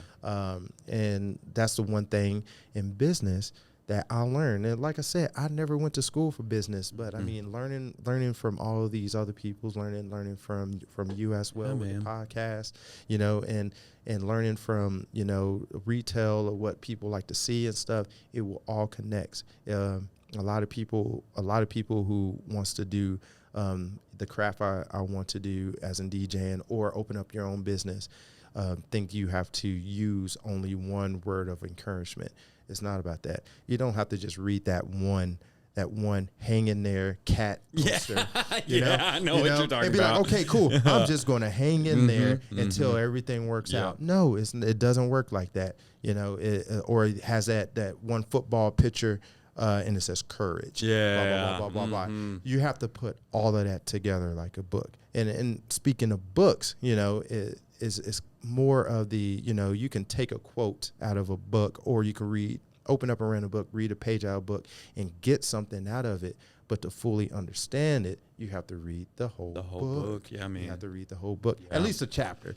But it's just like, people don't understand that. They just think that, oh man, tag, and the people don't know, tag is short for that Afro guy. Oh, okay. I was gonna ask what the Tags Maniac Mansion. Okay. So tag is that Afro guy, because for the longest, a lot of people didn't know my name, and basically a lot of people in town was like, do you know that Afro guy? Like, who's that Afro guy? Oh, is that Afro guy is coming to the party? Is that Afro guy? So I and it's funny, I use that, you know, like a lot now, you know, now that I have another era that kids just call me Tag. Cool, man. How you do it? And I was just like, whoa, that's cool. And then some people call me, yo, Maniac. That's badass too. You know, and like the only time I use my government name is when I'm like going to the court, or, you know, my wife is mad at me. That's about it, you know. Cool, man. Cool. Marcus, you know. And it's really, really cool to see that, you know, the older you get, you know, it's really dope. That's like, it's really the respect. The respect is hard to get, but if you just earn it, you can earn it. You can really, really earn it. I wanted to bring up a topic that, I mean, you were already touching on, but so my dad worked for a large trash company in Iowa Park forever. Ooh, and then, I love trash. There you go. Trash. And well, so finally, the CEO of that company left, and then my dad knew that he was ready to start leaving as well. Yes. And then so when he finally pulled the plug, it ended horribly, and the people at that last job were just so mean to him. And they told other employees, "You're not allowed to talk to Jeff." Blah blah blah blah blah. And then so, right after that, Dad started his own trash company. Yes. And then so that immediate competition, and it wasn't working together. It was, do not do business with them, and if you do, don't talk to us, kind of thing. And then so that's all I knew. That's all the understanding that I had of competition in business. And then when I went into business for myself, and I bought heavy equipment, I just posted something on Facebook, and luckily I was randomly friends with this guy, and I've already told the story. Shout out Jake, love you, bro. But Jake Dickerson sees my post and was like, "Hey man, I'm in the same business. I'll save your number. I get backed up sometimes. I'll holler at Yes. you. If I have something, I'll give you a call. And then that turned into, hey, man, do you have Snapchat? Yeah, sure do. Hey, man, look at this video. Hey, you want to come help me real quick? Yeah. And then we became friends. And then finally I was like, hey, why are you being so nice to me? If we're in the same business, well, you know, what's your angle here? And he said, dude, if people didn't help me when I first started out, I wouldn't be in this position that I'm at. And he said, so if I can do what others did for me, then why not? And I was like, dude, that had concreted. It's basically like my life was X before that, and then that was such a flagship or a landmark in my life to be like, okay, this is business. Yes. Friends are business. And it's something that I said this in the last podcast was we are now using what older people would have considered competition as assets. Yes. You know, and I'm an asset to my friends and competition now, and they know they can rely on me just like I know I can rely on them.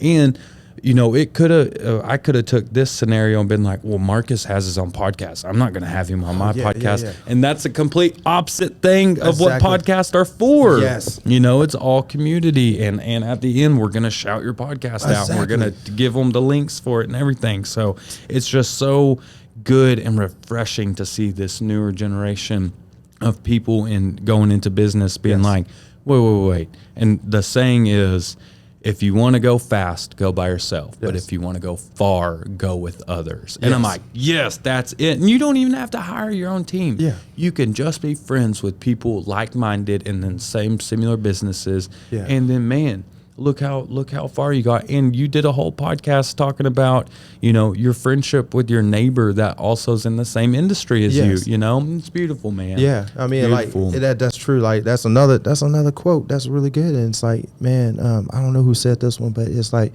yes, you can always do it solo, but you don't have to do it by yourself. There you go. That's okay, it. Yeah, and I like mean, that. Yeah, because like, you know, a lot of people's like, man, I want to do it independent. I want to do it. I don't want nobody else to do it with it.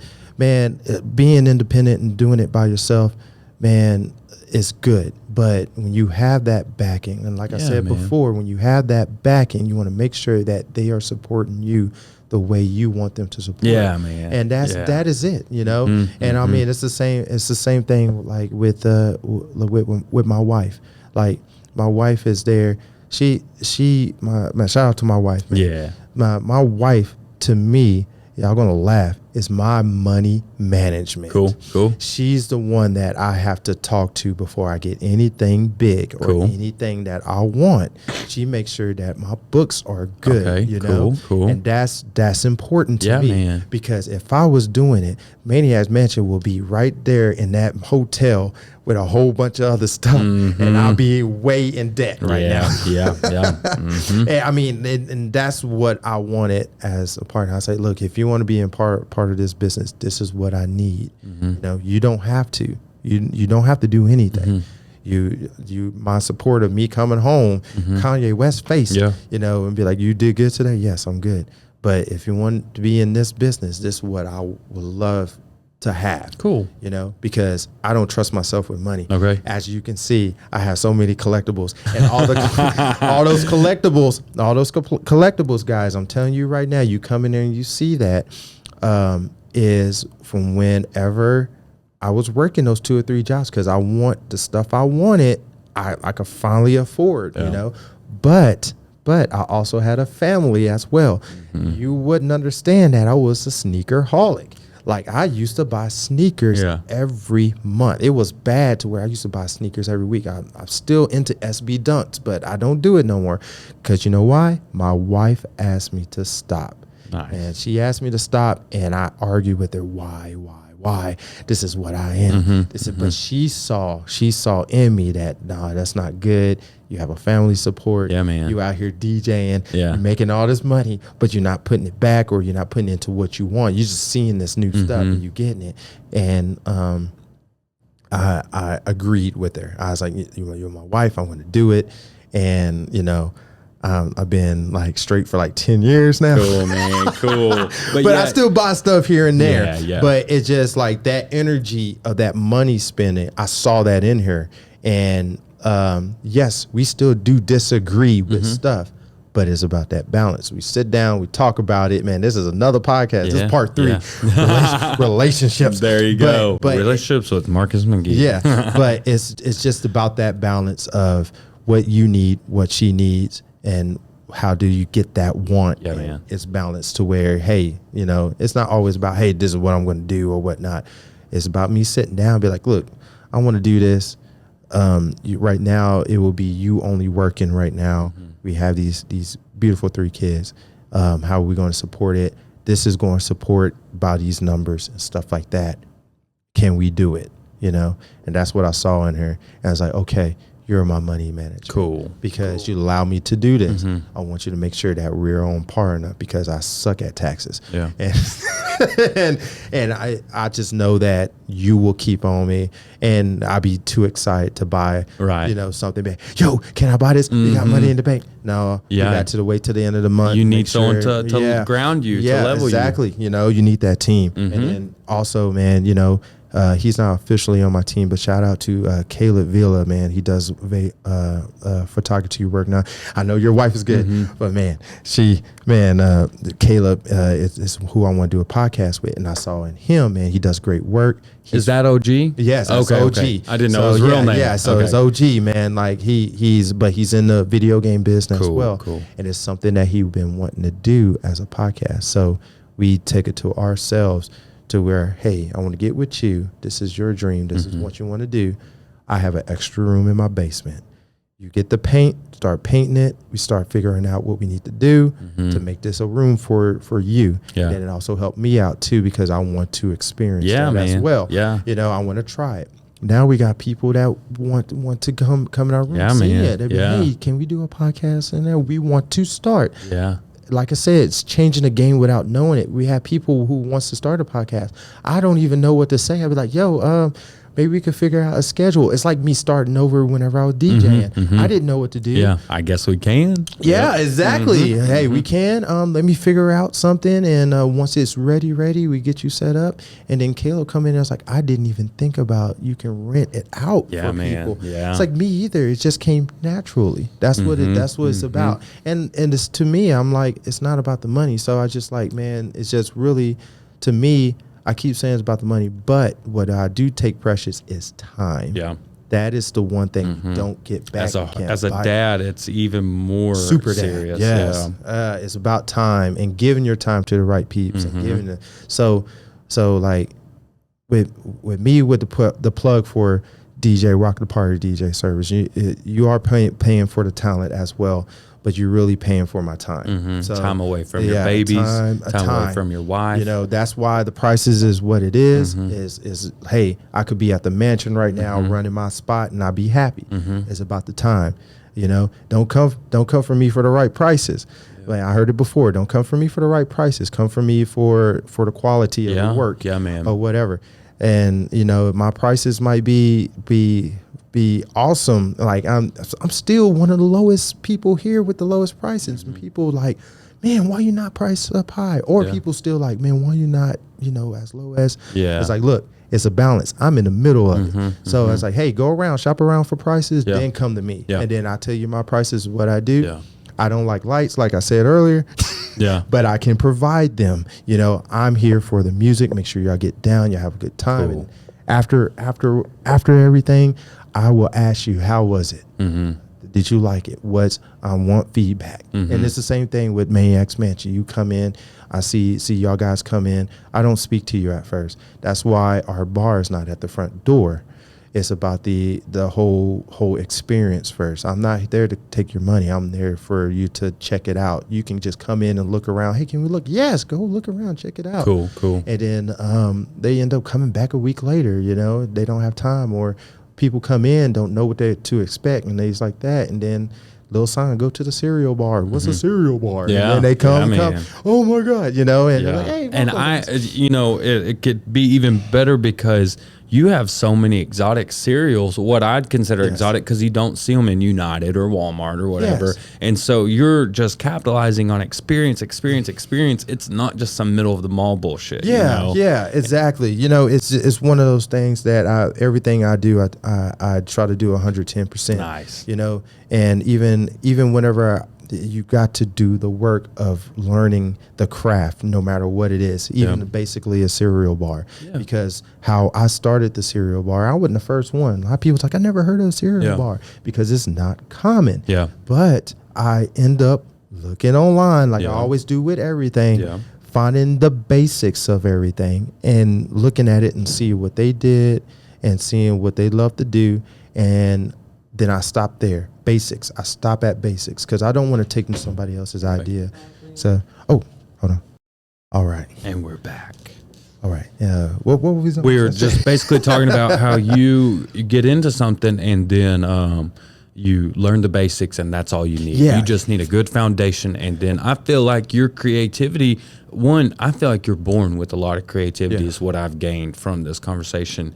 And you really have a knack with, just getting a foundation, learning how to buy, whether it be records or, arcades, and then just running with it. And your natural sense just takes over and it leads you to good places. Yeah, it's about growing naturally without what you, if you don't get anything else out of this podcast, if you fast forward this all the way to this right now, this is what I want to tell you to do to start a business without even me to get, been in a business school or anything.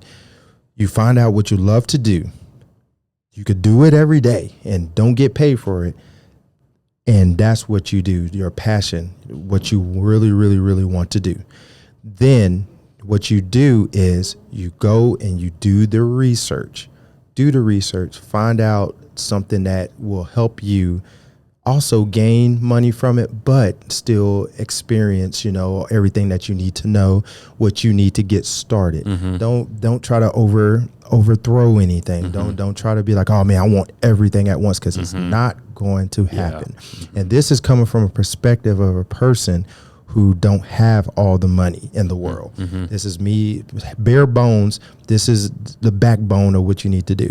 And that's it. You just need to go and just find out what you want to do, then find out the basics of getting started and what you need, not what you want, what you need to get started.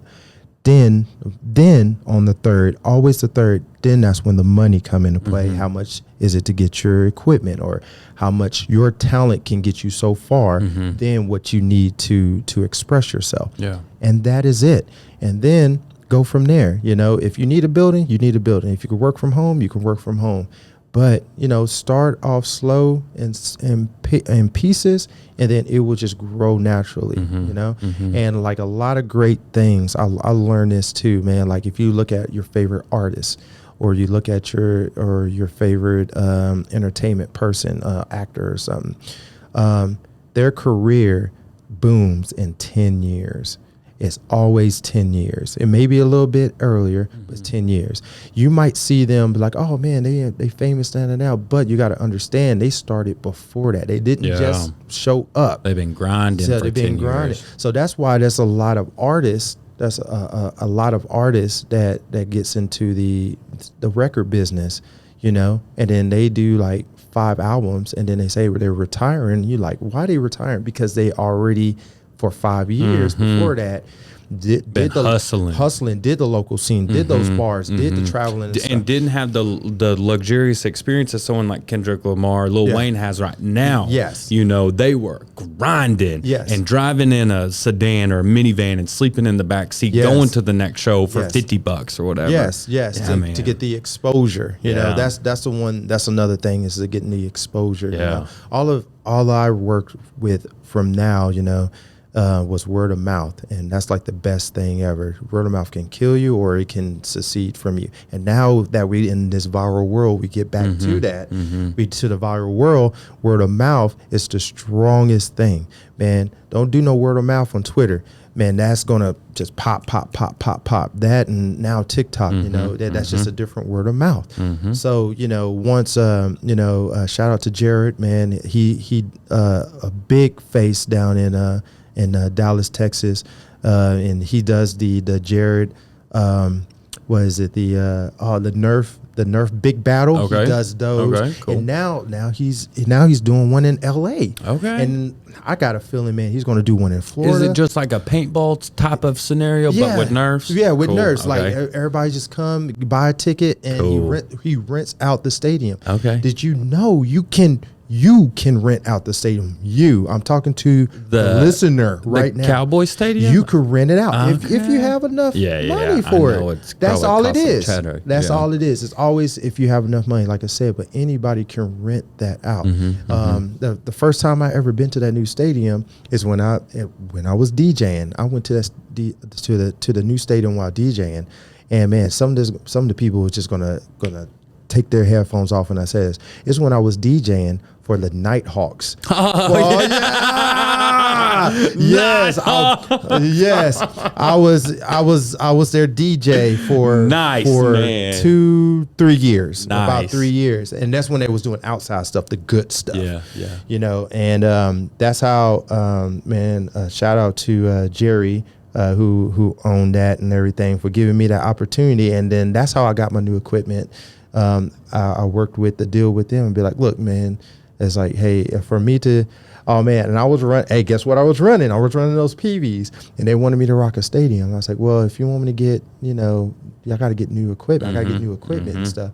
And they was paying me pretty good, But I was like, I would rather take the pay cut if you buy this equipment for me, and I pay you off with my pay cut. Yeah. And that's how I did business. Cool, man. And I still to this day, and that's like 10 years ago, I still to this day still have that equipment. Nice. I need new equipment now. Yeah. But that was like But 10 man, you got 10 years worth of work out of it. Yeah. So like I said, man, it's like I said, it's not about the money. It's about me. And that was exposure for me. That was more exposure. Yeah. I still got people who still be like, man, y'all remember you was rocking? Yeah. You was rocking with the Nighthawks. Nighthawks. Oh, yeah. And that's another experience that I went through. Now I know about stadium gigs. You're going to need the speakers to push. I found out what kind of DJ I want to be, you know. And now I'm settled to where, like, I mean, I could do anything as long as my speakers can do it, can run it, you know. And as you could say, like, the shout out to all the other DJs here, I help them out, everybody. The thing about it is I don't like be calling the best because, like I said, I'm not the best, and I like to teach other people stuff as well. I want to help them out. So like, there's a lot of DJs that I love to recognize, man. I love to recognize DJ Random, and then DJ Tito as well. And those guys, I helped DJ Random actually get his name because he was like, man, I need a cool DJ name.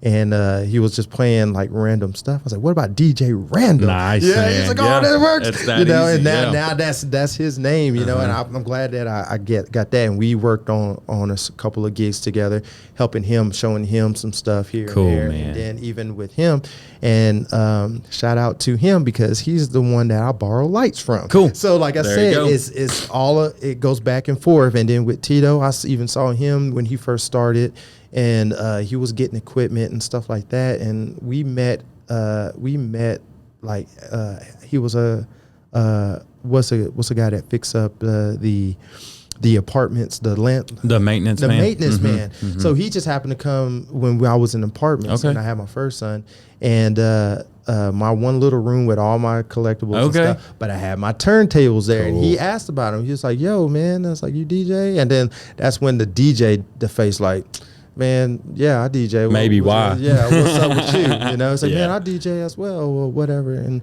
so what'd you go by? I said, DJ Tito. I was like, all right, that's cool. And so we got to link up and do some stuff, And, on and off, I seen him grow. And now, man, he has a production company, his family. And I learned a little bit from him because he uses his family in everything. Man. And I kind of respect him for that. Yeah. And that's what I do with mine. Like right now, man, we don't have too many employees. We don't have outside employees, but I use family. Yeah, just like use your close. wife keeping the books. Yeah, wife man. keeping the books. My brother, he helps me out as well. And then we got nieces and nephews that want to come in that want to learn about work. And I'm teaching them, hey, this is how you ring somebody up. This is how it is. And keep them on there. And then if they do go get a real job, it's like, look, guess what? You could put me on the reference. And I'll be like, man, they all right. So, you know, it's like, so they need to learn a little bit, you know, but you got that experience, you know. And but like I said, shout out to him because he's one of the guys that'd be like, hey, you know, he's one that's a little bit more of my payroll, like a little bit more, pay more, but he's worth it. He got all the lights and all the stuff you need. Cool. And then, you know, I'm in the middle, and then random, me and him work on some stuff, and he's like right under me. And then there's even other DJs to shout out there that's still doing their thing. I had another DJ that I didn't even know that, you know, you got fans. And he's like, dude, I started because of you. Cool, and it's like, it's cool to DJ with, like, he was DJing a nightclub, Undeclared, that's open right now. Yeah. And he saw me walk in because I was DJing a couple of nights there, getting a residency there. Yeah. And he was like, dude, I didn't know it was you. Oh my God. And it's like, I was like, man, why is he freaking out? Yeah, I was like, man, I'm just here to play. It's like, dude, like, man, I follow you. And then it's like, I'm glad that we get to hook up and stuff like that. And I was like, dude, like, once again, I was like, we need to hook up and I'll show you some stuff. And and then all he's doing, he's just sitting there learning. And then I kind of tell him, hey, this is how I mix into this. And it's crazy because I learned off of him because I haven't been in the club scene in the longest. But he knows all the new stuff. Okay. So I'd be like, so what would you mix into this? And I was like, man, you need to get this song, this song, this song. I was like, all right, let me get it. And now it's so easy. I can get on their Wi-Fi and get the songs real quick. Nice. I haven't heard it yet, so I'm listening to it. And I was like, okay, I'm going to mix this in with this. Cool. And it just started building from there. And then he hear mixes that I do. He was like, oh my God, I didn't think about that. And I said, there's one for you. Nice. There you go. So it goes back and forth with the respect and also with the, you know, just learning off of each other and helping each other. Yeah, man. And it goes a long way because you never know who is going to be like, oh, you're the guy. Yeah, man. And it's with this podcast. I'm going to hear this podcast. It's not about me. It's about you. No. Somebody said, man, I heard that one podcast you did with you know, Tag.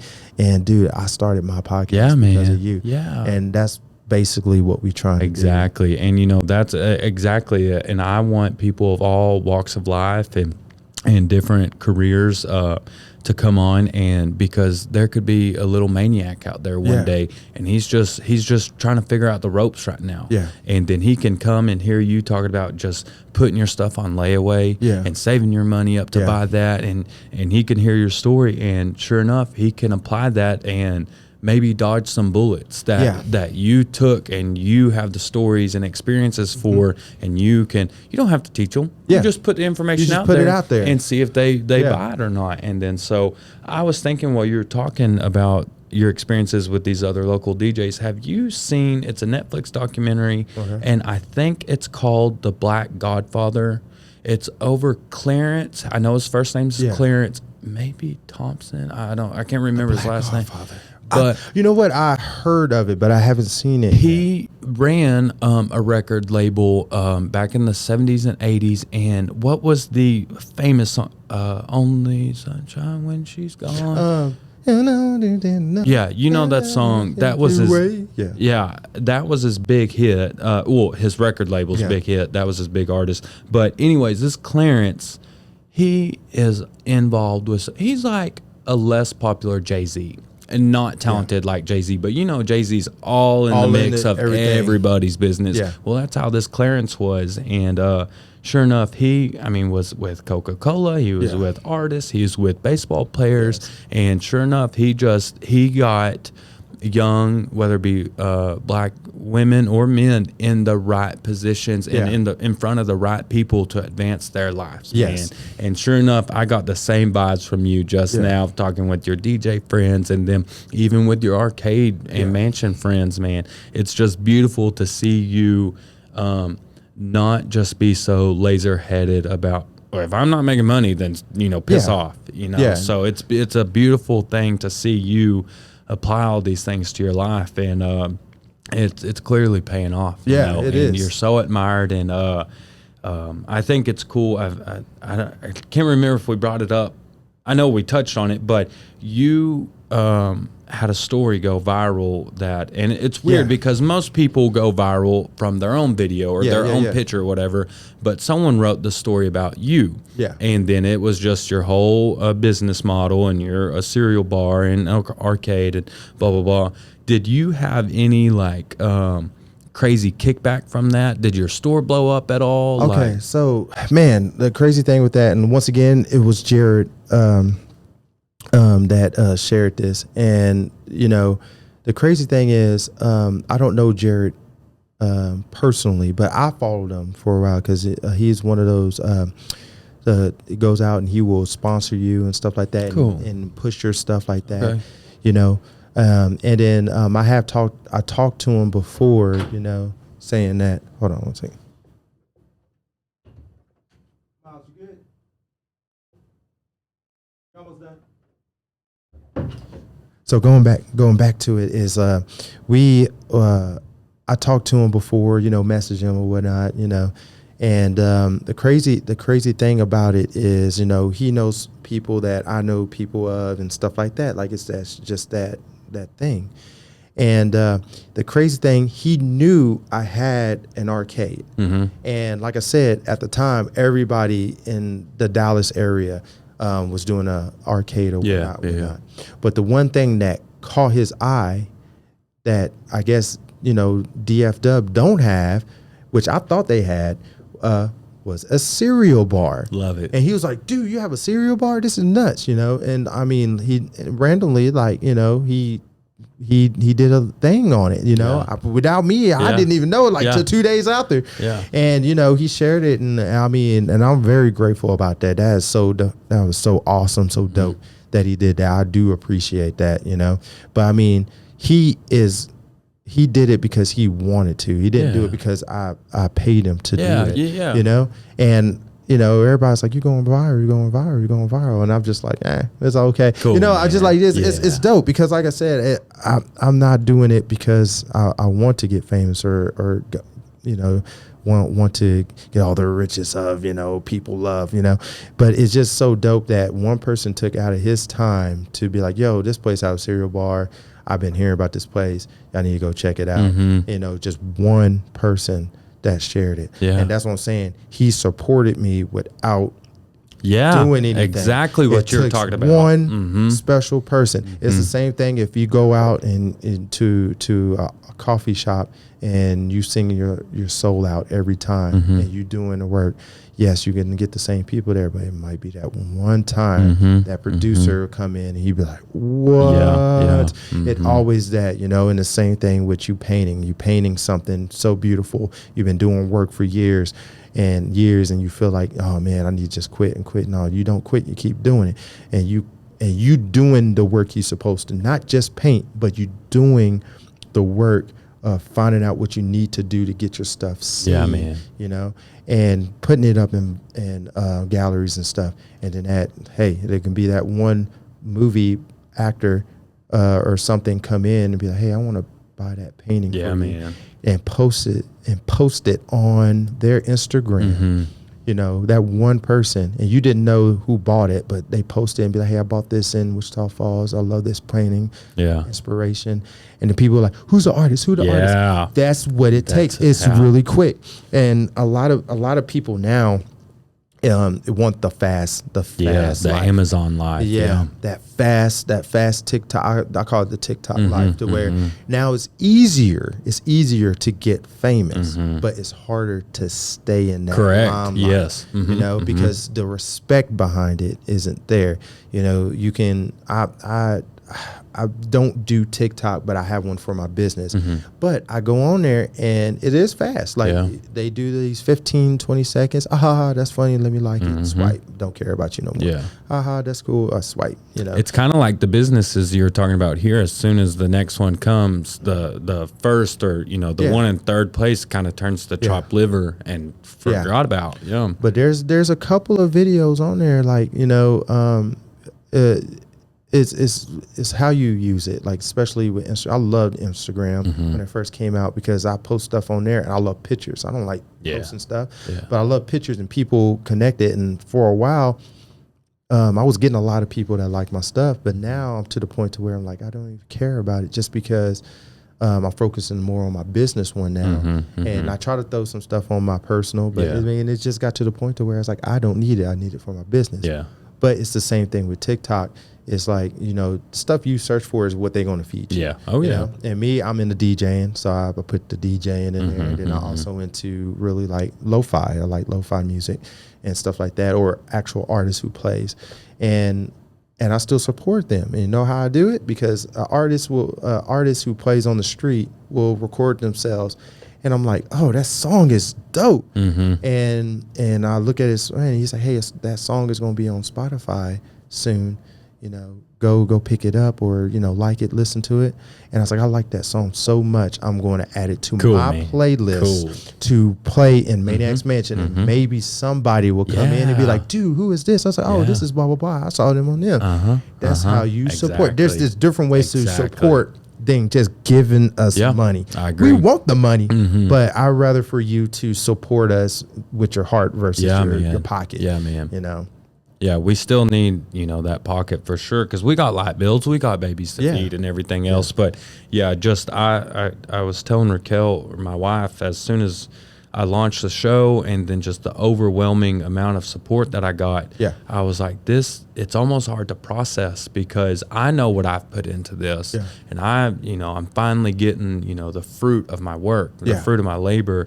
And then, but for so many people to like just not waste their time, but to take the time to, one, listen to 2 or 3 hours, and then take even more time to text me and be like, dude, this is it. Yeah. You're on to it. And then it's almost overwhelming, you know, and then, but to have those people that take that time to support you, just know it doesn't go unacknowledged, and I'm so thankful for it, man. And then, so it's how the world works. And then your friends share your stuff, and then their friends learn about it. And then luckily I had friends from tech school that he still lives in Waco, and then he shared it. And then I checked the freaking stats.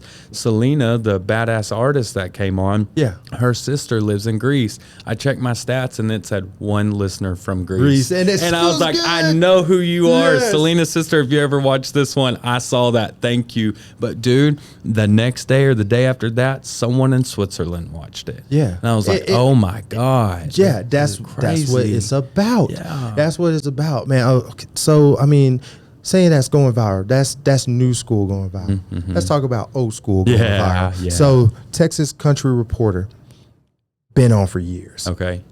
And the crazy thing is, I used to watch it with my grandma a long time ago. Okay. You know, and I knew about it, but they contacted us and said, "Hey, we want to come down." And this is right after COVID, like right after. So we still bare bones, like trying to get back up and everything. And they said, yeah, I mean, we heard about your place. We want to come check it out. And it's crazy. They come in, and even their mind is blown. Like, they're like, what is going on here? And I was like, dude, this main expansion, this is my place. And it's crazy. And I was like, hey, guys, let's have some fun first before we even start. We turned on some stuff. They played some stuff. They recorded it. Cool. And then, you know, we got to the story, and then they recorded me crying. Yeah, and history is amazing. I was like, man, I was just telling the story like I'm telling you, and it just like hit me like, man, like that changes lives. Yeah. And man, and you know, and they was like, yeah, man, thank you for the hospitality. Thank you for everything. And we appreciate it. And then, man, I haven't heard from them for like 6 months, you know? And I was like, did I miss it? Did they come on? Yeah. Did they come on already, you know? And I was like, all right, that's cool. And then I believe it was in December, I get a call, and I was like, hey, yeah, this is Marcus. And I say, hey, we're going to run your segment. And I was like, oh, I thought I already missed it. And I was like, I was looking for it for online and stuff. It's like, well, we kind of saved it because it was really, really good. And we was like, yeah, we just was saving it for you. And yeah, man, and we're going to send you a copy of it. And I was like, all right, cool. And unfortunately, it was like on Saturdays, Sundays and stuff like that. And I'm working. And man, I'm telling you, talking about word of mouth, dude, like 2 weeks later, man, I'm getting people calling me, tagging me, saying that, dude, we watched the Texas Country, dude, you made me cry. Cool, Thank man. you. Random people. It's like, man, Cool, we wait. man. And then this is what's going to get you. And, you know, I'm thinking Texas Country reporter. Dude, we was getting like messages and stuff from people from Florida, from Maine, from New York. Oh, man. And I have another story with the New York one. Probably next time we're gonna do something next time, hopefully. And but we was getting a lot of people. It's like, dude, we saw that, and dude, we just want to say that we got our support way here in Seattle, dude. Awesome, cool. man. And then we even have people traveling to my place. And it's like, man, we saw it on Texas Country Reporter. I was like, man, everybody, I thought nobody watched the news no more. You know, it's just crazy. And it was like, man, we happened to catch it and we saw your story. We want to come support. Dude, this is dope. Thank you. And it's like, it's even better seeing it here.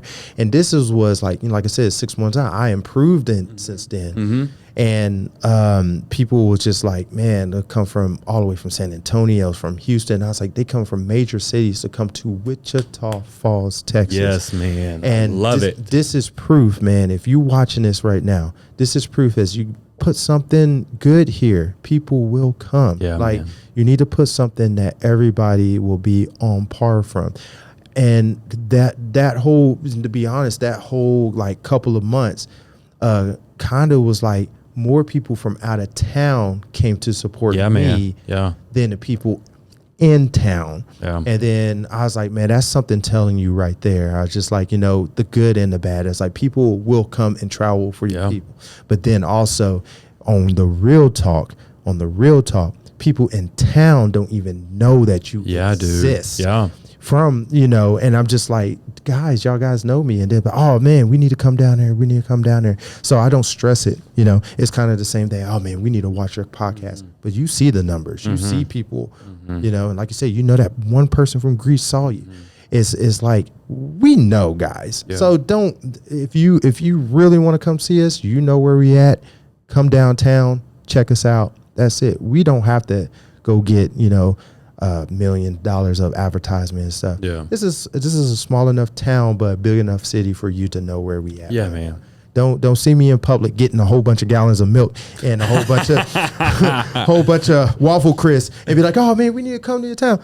Awesome, do that. I'm out. I gotta go and open up. You know, it's just like, we're not trying to be rude, but we know, you know, like we staying humble for you guys. Like, man, I could snap and be like, no, you ain't, man. You ain't coming. Yeah. It's like, go ahead and just tell me that you're going to come. But it's just like, we understand that you have a life too. You know, just come. And that's why I tell people, it's like, look, we're down there. Come when you can. Yeah, man. I ain't going to bend your arm. Yeah. We're doing well. We're doing good. And thank you for the blessings and everything for people to come and support me. And that's all I ask. And I mean, even with the podcast, I appreciate you having me on, man. This is dope, dude. For sure, so, man. Yeah. Like I told you was, I had a dream list, basically how you have your arcade list, and I made that before I even started. And I was like, who are badass people that I want to talk to? And you hit the list, and I didn't even know you. Yeah. But you know, I met with Marcus the other day, and we talked in his shop about we're both from this area. He's from Wichita Falls. I'm from Owl Park, but Wichita County. Yes. And we and so many other people have always been raised here to know that this place sucks. This place is boring. This place has nothing good to offer anybody. You need to get out, blah, blah, blah, blah, blah. But when you have people like Marcus and you have places like Maniac Mansion and places that can put it on the map like Maniac Mansion, then you know that there's a group of men and women trying their damnedest to make this place better. And you come check out Maniac's Mansion. You keep eyes on Texas Barons. You're going to hear more people like Marcus. And just know that people are trying their hardest to make Wichita Falls better. And I mean, you can see it in the flesh right here. Yeah, and that's the thing, man. A lot of people always ask, and even when I start DJing, it's like, man, why don't you move? Why don't you move to Dallas? Why don't you move somewhere to where, you know, you get more whatever. And the real talk on that is the one reason why I move is because, one, this is home. Yeah. And then two, if I move into a bigger city or a bigger area, that's more competition. Yeah, man. More people doing what they want, more people that's hungry. So it's going to be even harder for me to step out on my own. Yeah, man. Why don't I just do it in my own town? I know peeps. I know what I got to do. And two, Wichita Falls need it. Y'all need me. I'm sorry. The humble is going off. You need me. Yes. So that's all I'm gonna say. I'm just kidding. No, man. But you I'm just saying that big time. but I'm just saying that I saw that it's needed here. You know, it's the same thing as, oh man, we need all the DJs not Wichita Falls, but all the DJs at the time was from Dallas or Oklahoma, sucked. I'm sorry, calling y'all out. I'm a battler. If y'all want to battle for it, hey, hit me up. Nice. I have to get to bring the turntables. We can see who's good.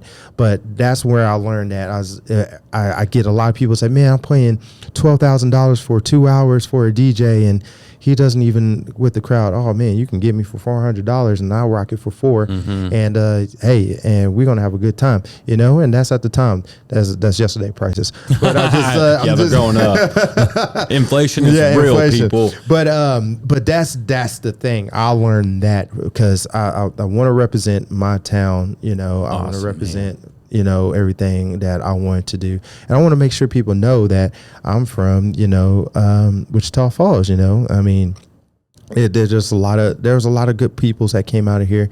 And, you know, there's always that. I always hear the whole, you know, I love Jared and his band, but the whole Bowling for Soup thing, to where it's like, oh, they're from Wichita Falls, they got big, and then, you know, they tell like, people that they're from Dallas. Dallas, Denton, and but I mean, we still got the love for them whenever they come by. Yeah. Do more shows here. Let me DJ that show. Man. You know, like I said, but it's I didn't want that whole thing to happen anyway. I didn't want to be like, oh man, I'm in Dallas, rocking a stuff. Like I get people from out of town to be like, hey, do you travel? I'm like, yeah, I travel. You know, and you know, they got that fee, but it's just like, hey, I travel, and then I come in here and I'm rocking Dallas, or I'm rocking Fort Worth, McKinney. I had a residency in McKinney before then. Shout out to Spoons out there, man.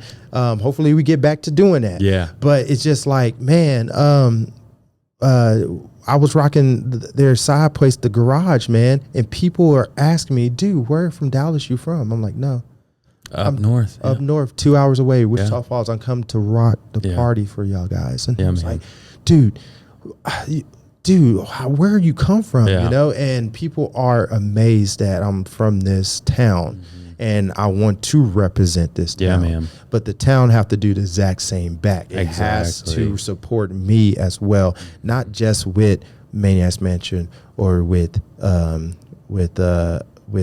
my DJing. It has to represent itself, because if people come here for me and then there's other stuff to do, man, it just works itself out, you know. And I'm not a celebrity. I'm not. You're a hometown celebrity. I'm a hometown celebrity, and maybe it hasn't clicked to me yet. But I'm just like one of you who went out and did what I love to do, and I'm doing the best I can. That's beautiful. Yeah, man. I'm doing the Wolverine. I'm the best there it is, bub, and that's it. And that's it. That's all I'm saying. You can do it too. You can go out if you want to do it. And I see so many artists and stuff, and I try to give them, you know, stuff to do, especially around the art walks and stuff. Yeah. Play on the corner.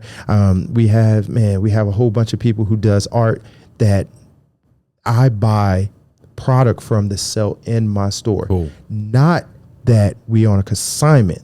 I buy their product because I believe in their product. Cool. And I put it in there, and then I mark it up just a little bit. I'm not trying to make the money, but to show that they are here. Who did this? Oh man, come to the art walk. They set out in front all the time. This is who I get. That's how I work. Awesome. You know, it's to support. I support them. They support me. They always, and so that's why there's no room in front of my shop, because all the people that I work with is in my front of my shop. Cool. Man, shout out to Funnel Vision, man. Like I was working at DJing at the library. Shout out to Jenna out at the library, doing an event for them, and they was over there on the side. They started. I think they've been doing it for a year, man. But their funnel cakes is on Nice. And you know what I did? I was like, guys, your product is so good. Y'all need more. Come set up at Maniac's Mansion. You know, I was like, look, you have a spot. Just let me know. Now, I hate to say it, but they exclusive. Cool. They in my parking lot every time. They come see them girls, man. Those they be killing. Like, that's what I like. And then it was shout out. They not here anymore, but shout out to No Meat, to where people was that's vegan or whatever will eat that doesn't eat. I never tried it before, but I will always try it once. Okay. I end up finding out about them, and I tried their stuff. Man, they had this chicken sandwich that was interesting. Okay. Yeah, and it was no meat. It was all like plant and stuff like that. You know, you could taste it just a little bit. It's different, but it was so good. I was just like, whoa, wait a minute, no meat in this. Come set up at Maniac's Mansion over here. And then they start getting business. Yeah, man. And people, and then I start finding out, I was like, oh, I didn't know you was vegan. And so it's just that experience, you know. And it's just you supporting your other local people. Yeah, and that's it. It's about supporting other local, and they will support you, and that's what it's about. Like, if that's what it is, if you see somebody post up something, hey, I'm going to be here, blah, blah, blah, blah, blah, you know, I mean, I would even show up just for 3 minutes. If I'm driving by, I'm like, you know, let me come in here. Yo, I support you. Nice, man. You saw my face. I'm here. Yeah. And that's it. Hey, but I'm sorry, I gotta go. I got babies at the house. You know, that's how you support. That is it, man. There was one time. Okay, so there's another time I was DJing. They couldn't get me to DJ. So shout out to DJ MB. You know, that's another DJ I shout out to. He ended up doing the wedding, but I knew the peoples personally at the wedding. Okay. So I'm working at Maniac's Mansion. My relief or come in, or my help come in. I told him, I was like, look, give me 20 minutes. I'll be right back. Cool. We went all the way. I went all the way up to the venue, and then I just ran in there and surprised everybody. What up, y'all? Nice. And then we danced to 2-3 songs. Yeah. I went and pounded MB, and I was like, hey, I appreciate it, thank you. You know, and they went with them because they really wanted me, but I told them, hey, yeah, go ahead and get him. Cool. And you know, but it's still the support. Yeah. They loved it. They still to this day was like, yo, man, I can't believe you just came to the wedding just for like 5 minutes. Yeah, man. Just to see everybody, because they was like family, but I couldn't do it. And it was just so cool. I like doing stuff like that. You know, you never know where I show up at. You know, and I have to dodge Walmart now. I can't go to Walmart. You are a local celebrity. That's the only thing. Like, that's the only thing out of all of this is like, is I understand the whole like famous thing. Is like, you can't, every time I go shopping or something, I got to talk to everybody. That's just how I am. Yeah. But, and you're a person, like I said, you're a personable person. You're easily approached. Target is my stuff. Don't be going to Target just to find me. Ratted yourself out. Target is a little bit more expensive, but I love it. And never wear red at Target because they're gonna think you work there.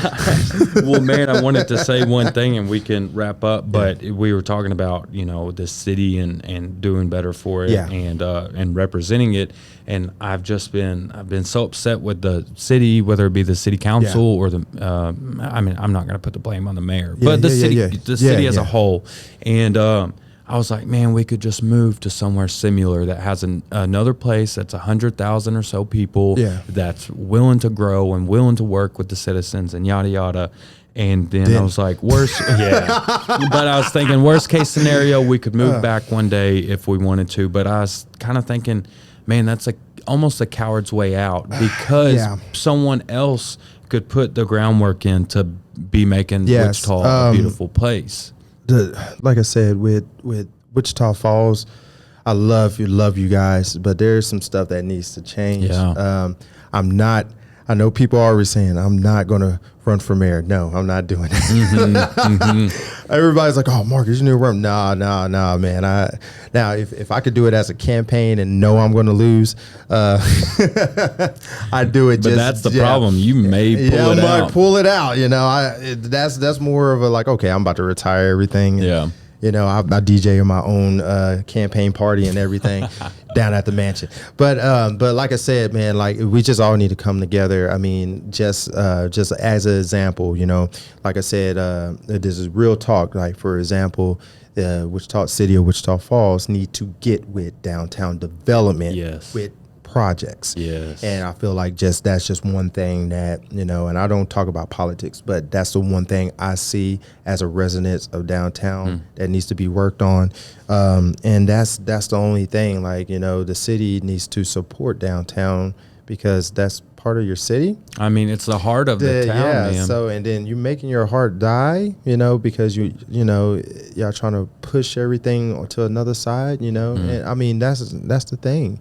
And but I mean, there's some stuff that's going on. And I mean, I've seen the mayor doing great stuff now. Like he's opening up other businesses, especially over there by the base now, you know, and stuff like that. And, you know, we be watching, you know, but it's just the whole thing of if y'all guys want, you know, stuff to grow, you have to put a balance to it. Yeah, man. You can't just build in one area. Yeah. Start putting some businesses or go out and search for businesses for downtown. Yeah. Make sure that you get the right businesses downtown.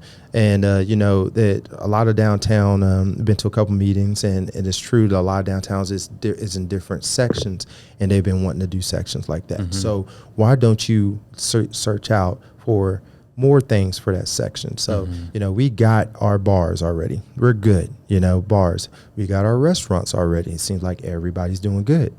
Now, if you want to talk about, you want to get on the high horse, here we go. If you want to talk about family entertainment, guess who's the only one down there? Our guy. Yes. The tag. You know, and then shout out to the wrestling the wrestling Hall of Fame. Hall of Fame, you know. That was there. Do not know what happened to those guys. Please come back. I guess y'all are gone. Yeah, it's a weird relationship. Yeah. I would love to see y'all back because I still have people ask me about that. They still ask me. And are you directly across the street from Big Blue?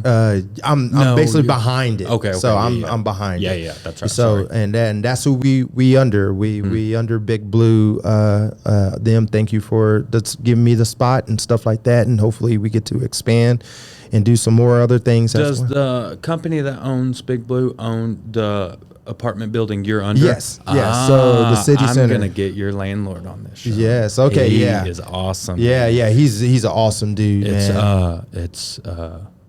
don't have to say it. Yeah, I'll ask you off. We're gonna go in. He may not want to. But anyways, cool man. Yeah. He's a really cool cat, man. I love him. Man, he listens. That's the one thing I know about him. He doing really good things in the town as well too. So and I know, like with him, his stress level is going to be really high, just like this temperature, and of him getting stuff done and stuff. And I know he's been sitting on things, but I've been noticing him putting some effort and putting in stuff. Yeah, for sure. The one thing I really want to say to him is, just come and move here. Yeah, like that's the only thing I think you are missing the point. I'm just saying that just to come move here or stay here for like 2 months straight, so you can kind of see what's going on and stuff like that. I think that's very important because, like I said, Wichita Falls is one town you could just fly by. But if you stay here, there's a lot of great colleges. Yeah, man. There's a lot of great families. There's a lot of great things that's being done here.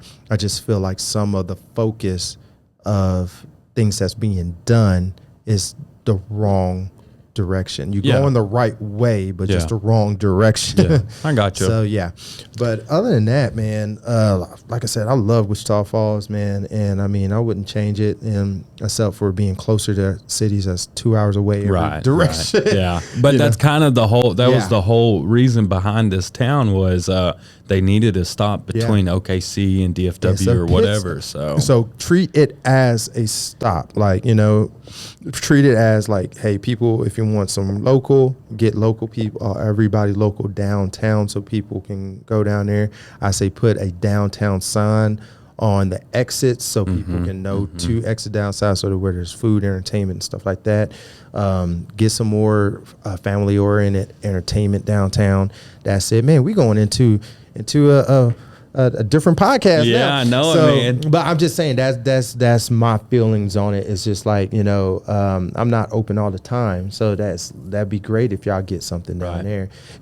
Get a real park downtown. Yes, That'd a safe real park. A safe real That's park. the deal is you know? that when things or public access things open, I mean, and homeless people, there's a whole nother conversation to be had. Oh, yeah. But that Yeah. kind of crowd can come and consume public areas, and it's like, guys, it's not safe to bring your 8-year-old here and then let them loose because you don't know the foot And traffic. once again, that So, is word of mouth. yeah. And that's what it is. And downtown always had a bad rep, and then it was getting there.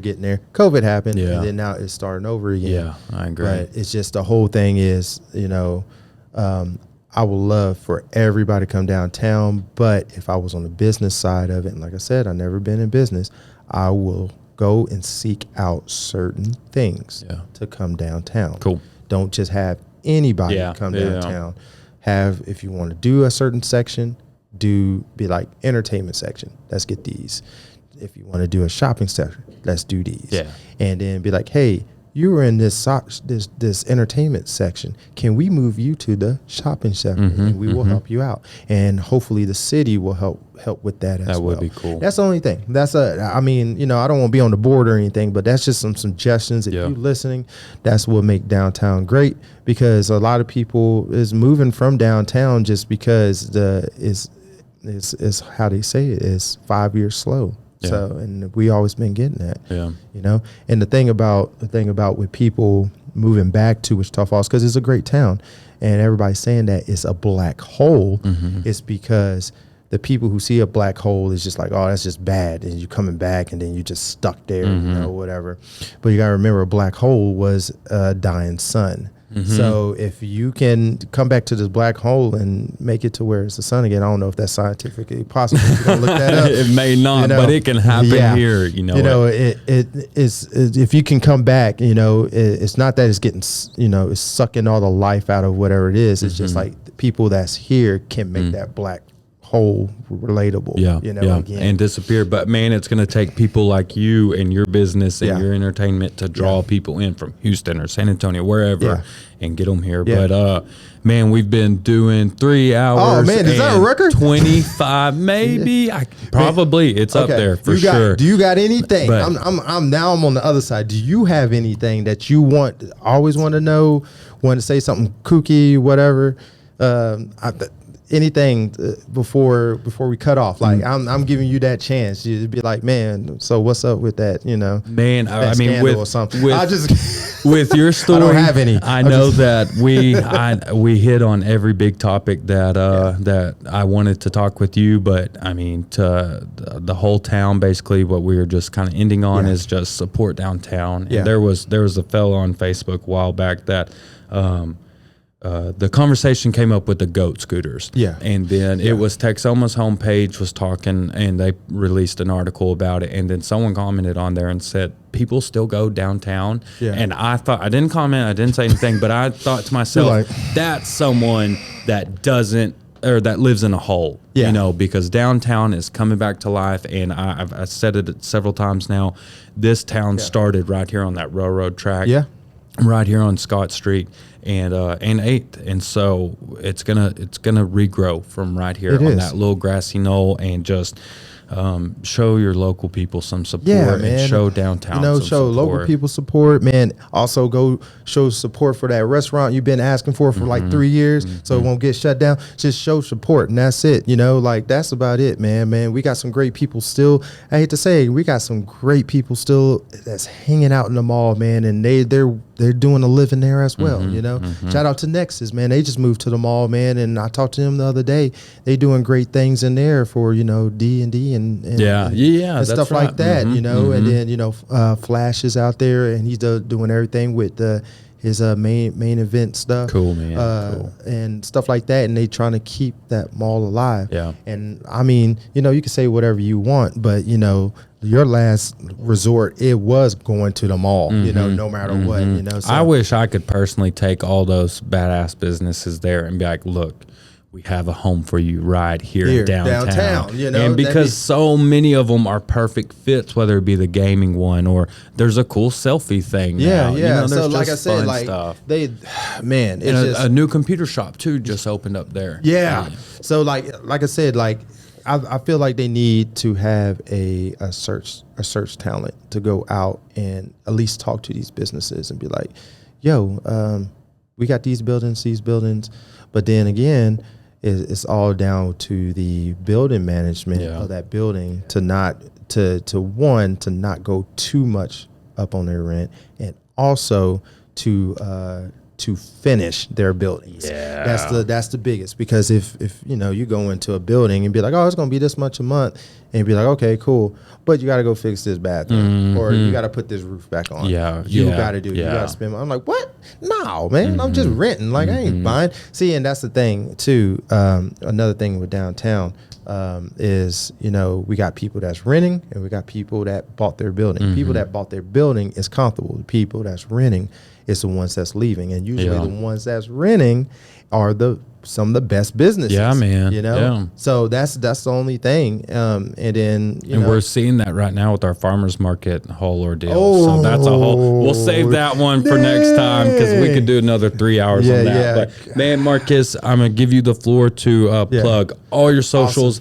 everything. Sweet. Talk about Level Up. Talk about everything that you want to. So we're gonna do the DJ voice. So what's up, man? You rocking with DJ MF Maniac, aka Marcus McGee, aka Tag, aka DJ MF Maniac, dude. We appreciate you, man, listening on this podcast, man. Subscribe, do whatever you need to do. Press that button, you know, put it on repeat, man. Just turn it on and just leave, and just so you can get those hits, get that money, son. But man, just see us downtown at Maniac's Mansion, Cereal Bar, Arcade. Man, we actually about to do our downstairs in the basement. We got a basement area in the vault, baby. So yeah, we got the vault about to open up, and we doing a lot of Smash Brothers tournaments down there, but we're going to get into other tournaments as well. You can find us up on Facebook at Maniac's Mansion WFTX, and that's on all social media if it's available. So I mean, it's on Google. You can type that in, put it in Google, it will pop up, and you could type that in our TikTok. So if it gets bigger, I start doing more videos on that. So on that as well, and then also on Instagram. Like I said, I'm big in Instagram, so that's where we do all our news and new stuff, and then it goes over to Facebook as well.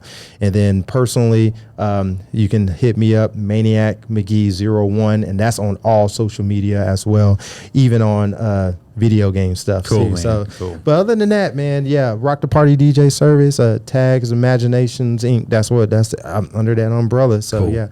And dude, man, I appreciate you coming out, man. Yes, sir. Oh, in the podcast, in the podcast. See, this is so fresh. Level Up podcast, also with OG. You can find that on Facebook, and also on Facebook, Spotify, and also on YouTube. I don't know why I want to say MySpace so bad. On MySpace, yo.